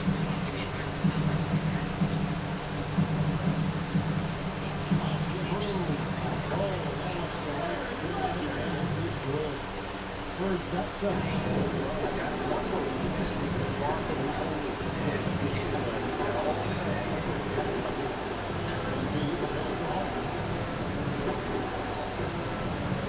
Poked away and stolen by Jordan. Fast break, here they come. It's tipped and stolen by City. Here's Lillard and Damian Lillard with the team. And that's a nice pass. The patience of LeBron to let the play develop. And stolen by Lillard. His second time in as many quarters. We'll see it back. Checked in for Bucks. Alexander Dumbo comes in for LeBron.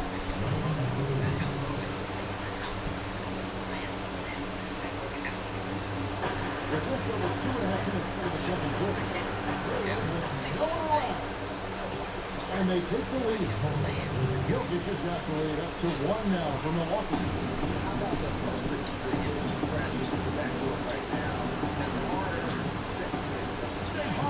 That's good. Guys, his consistency in terms of shooting has really helped them seize control. And so it's hard to bring it up to Milwaukee.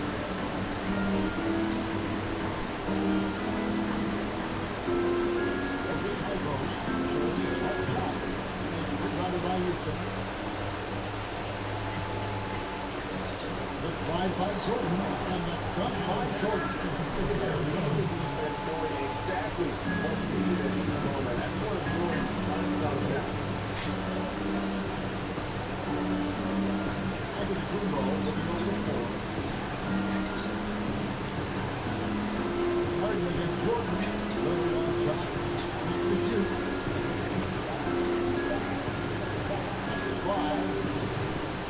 Milwaukee the rebound. And a bit of a battle here for the ball. The official signals a jump ball here.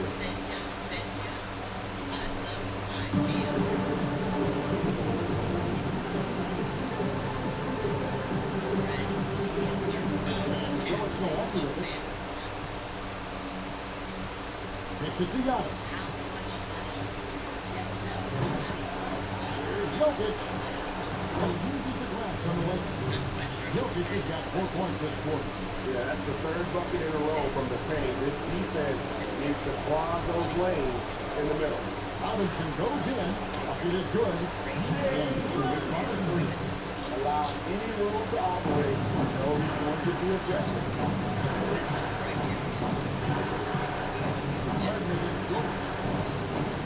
Here's Jordan. And Jordan. Athleticism George has on that dunk. It's so quick and explosive. It's to the rim in an instant. Here's Robinson. Good once again. That makes him in for another this game. Milwaukee trails by 3. Passes it to Jokic. Harden outside. Up and in on the left. Yeah, just constantly attacking the paint. Harden does not settle. Harden against Jordan.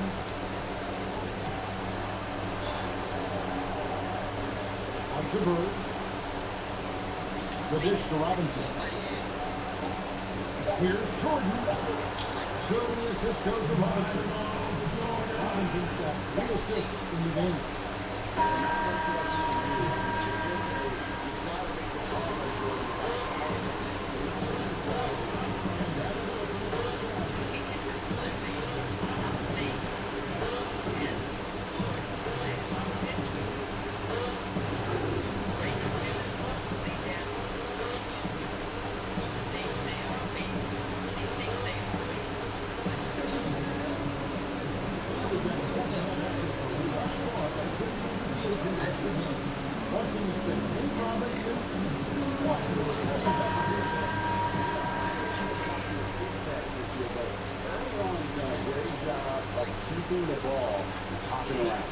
Some of it's just a mindset. He came into this game with a very unselfish approach, and his teammates have benefited from it. And on the floor for Mike Budenholzer, starting second. Harden out there is left hand. And it's Newton and then there's and it's George in the 3, the small forward. I'll forget it there. And to Kumbo. That one, no good. And to the other one.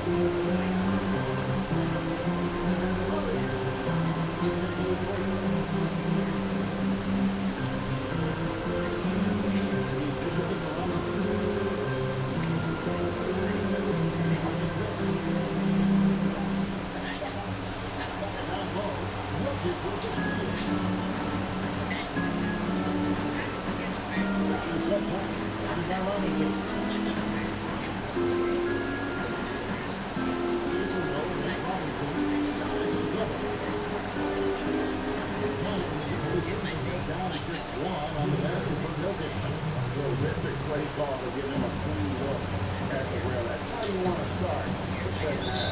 Listen, put the ball in the hands of your best scorer.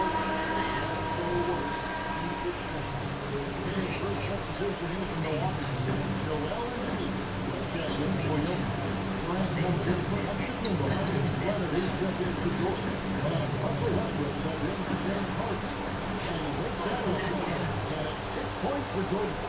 You can just see extraordinary competitiveness.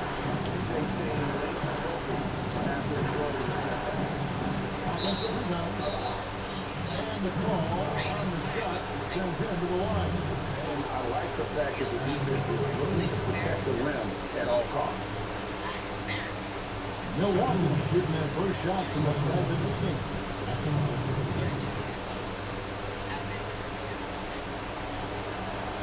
And the first one.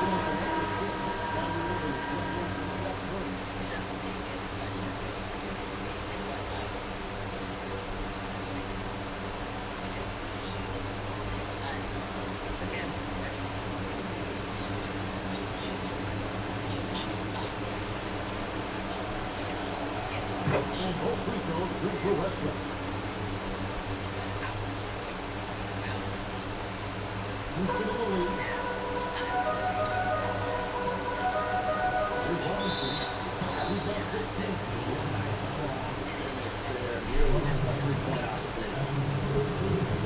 is his first hit of the ball. Nate Robinson. Hitting two shots.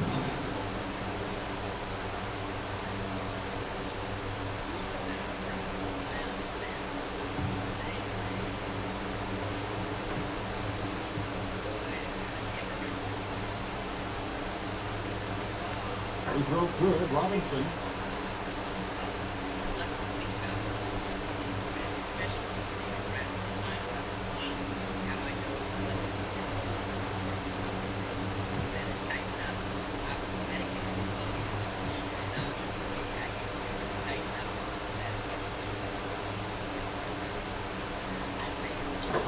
I'll tell you, he doesn't get points away. Excellent job from the line. Outside Westbrook. And now around 2 minutes gone by in this half. Goes up the baseline. And that one hits that iron. If the thing that took away the airspace, found him, that changed the shot.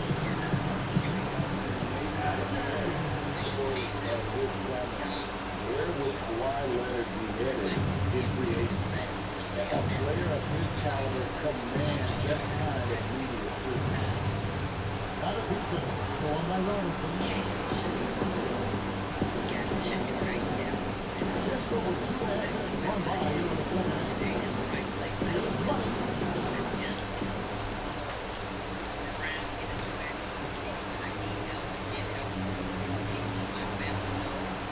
Goes up the middle. Now it's a 7-point Houston lead. Maybe talk about the media focus with Kawhi Leonard. Something he can work on.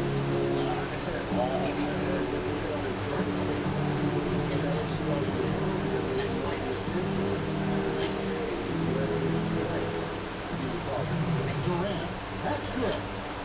Attacking the heart of the defense, Durant on the defensive end of a smart play design.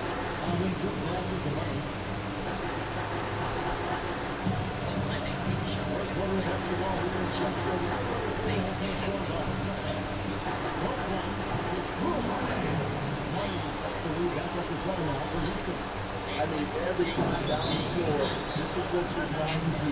Find the right matchup. And Milwaukee calls their first time out of the game. Look at Nate Robinson, who's really been playing well. This guy is killing you. So far, I haven't seen a good adjustment.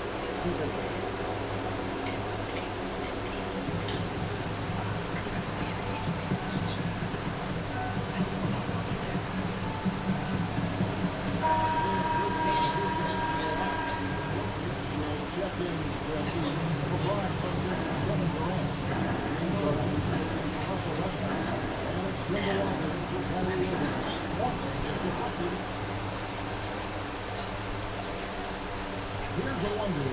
He's covered by Leonard. A one-two gets to Bird. A beautiful reverse. Bird's got 9 points. Yeah, he's got such a great touch and feel around the basket. That reverse look easy. LeBron gets to Walker. It's off the glass. To sit back and enjoy watching people go out there. That's what we like to do as well. They're just sitting back and watching. Here's Money. Running by one. Here's Money. On the interior.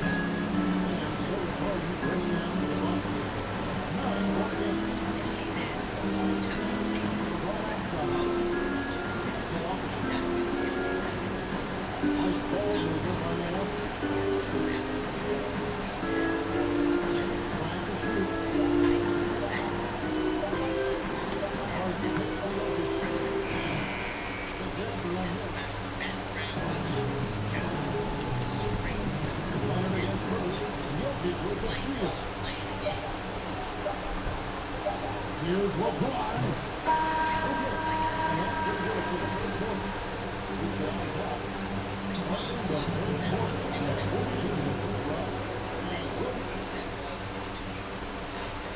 And it's time now to bring you our State Farm assist of the game. And the winner today, the big fella here with the sweetest of dimes. What a plus it is to have a post player who's got this good decision making right there. He showed both, and he did so at a very high level. Fourth quarter of action is upon us. Thanks as always for joining us. All right, now a chance to set the board. Fourth quarter action, all queued up and ready to go. So on the fourth position, they've got Nate Robinson. We're not getting it coming. Michael Jordan, and it's a one-year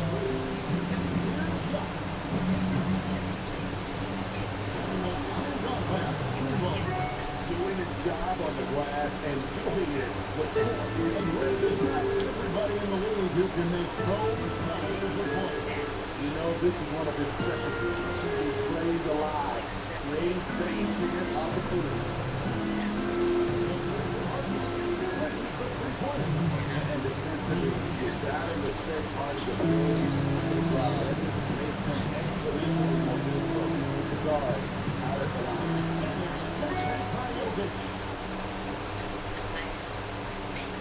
Money, that's at the break. Stolen by Harden. Oh, here comes Curry all alone.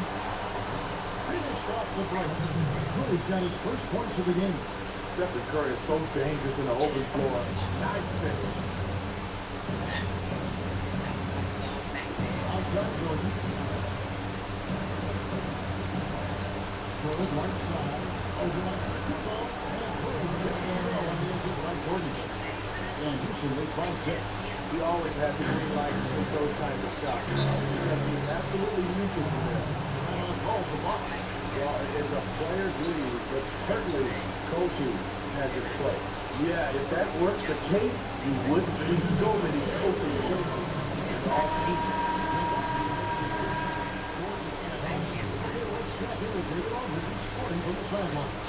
Hey guys, well, Mike Boozer over there said we'd like to be sitting during the timeout. Now decided about allowing the team to make points. He said, hey, we've got to be scrappy. We've got to be quicker to help, quicker to act, you know. You guys probably do. Now you got to give me the effort. I want to see some mastery. How about the performance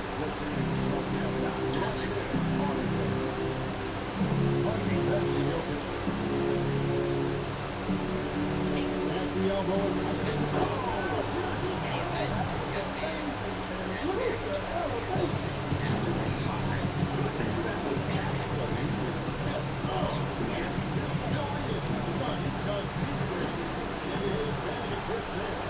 right now, he's playing too passive and not looking for a shot enough.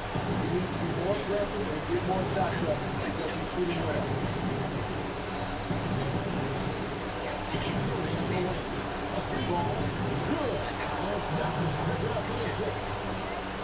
Antetokounmpo's got 3 assists in the game. Here's Mike. Milwaukee with the rebound. Jokic just got 6 rebounds here tonight. Curry passed it out. Second chance effort, and it gets the basket. So going to whistle for a chance at the line for one more. That's about those first defense.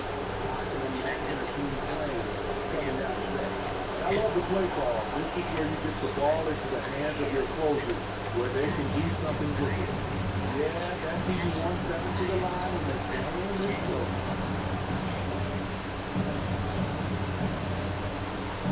Jordan on the win. And another 3 from Houston. Nice timing there on that catch and shoot. Jordan was such a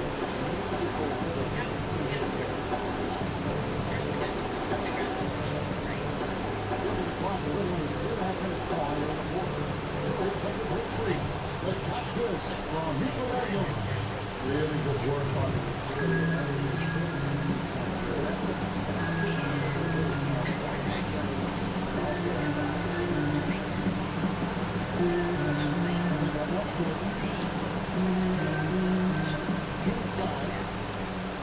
Shot clock at 6.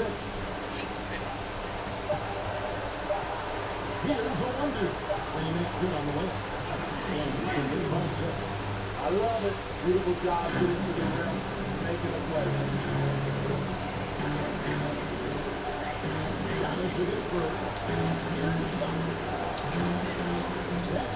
is on. Burner with some nice speed. Outside Jordan. Double up Jordan. Jump ball, right up there.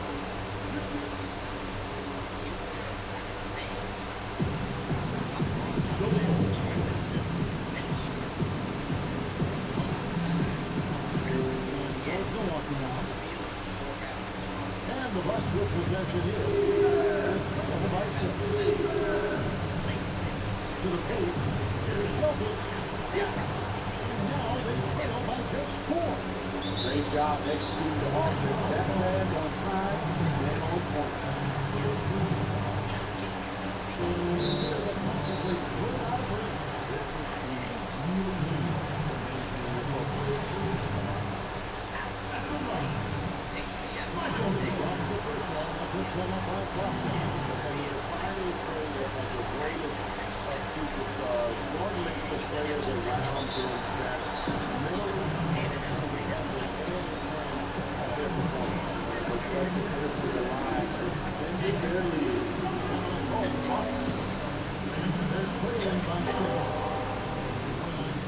Here in the fourth quarter.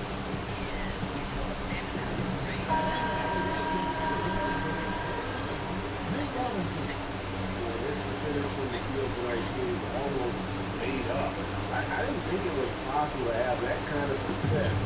You need a little bit of work and hard work and a whole lot of talent.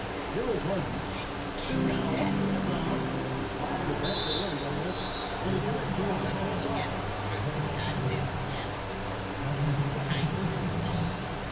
Good on the first, and that makes it a 7-point lead. And he gets both free throws in. So now it's an 8-point game. They couldn't make enough plays when it mattered. Interesting game, though, in terms of some of the matchups. Michael Jordan on the wing, covered by Young. Team foul, and as the whistle blows, he'll shoot two free throws. Lucky gets the first one.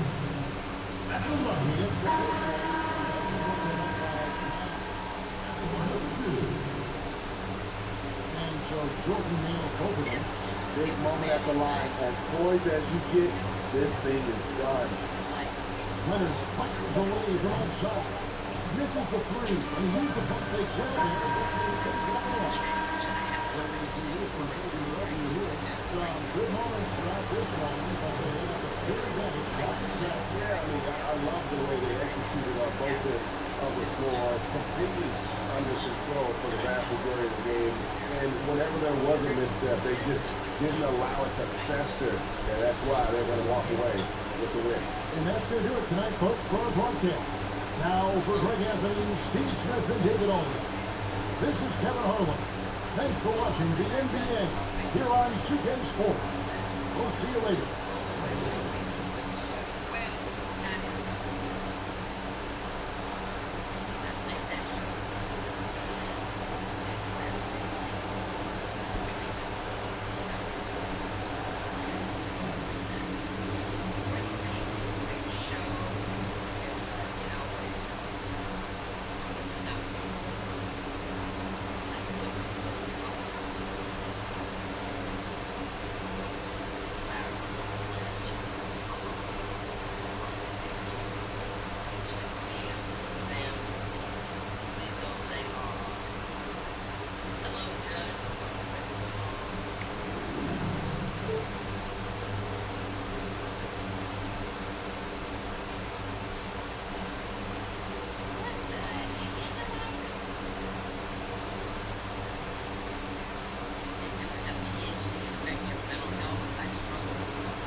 Equipment, power, and clips.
I can see it.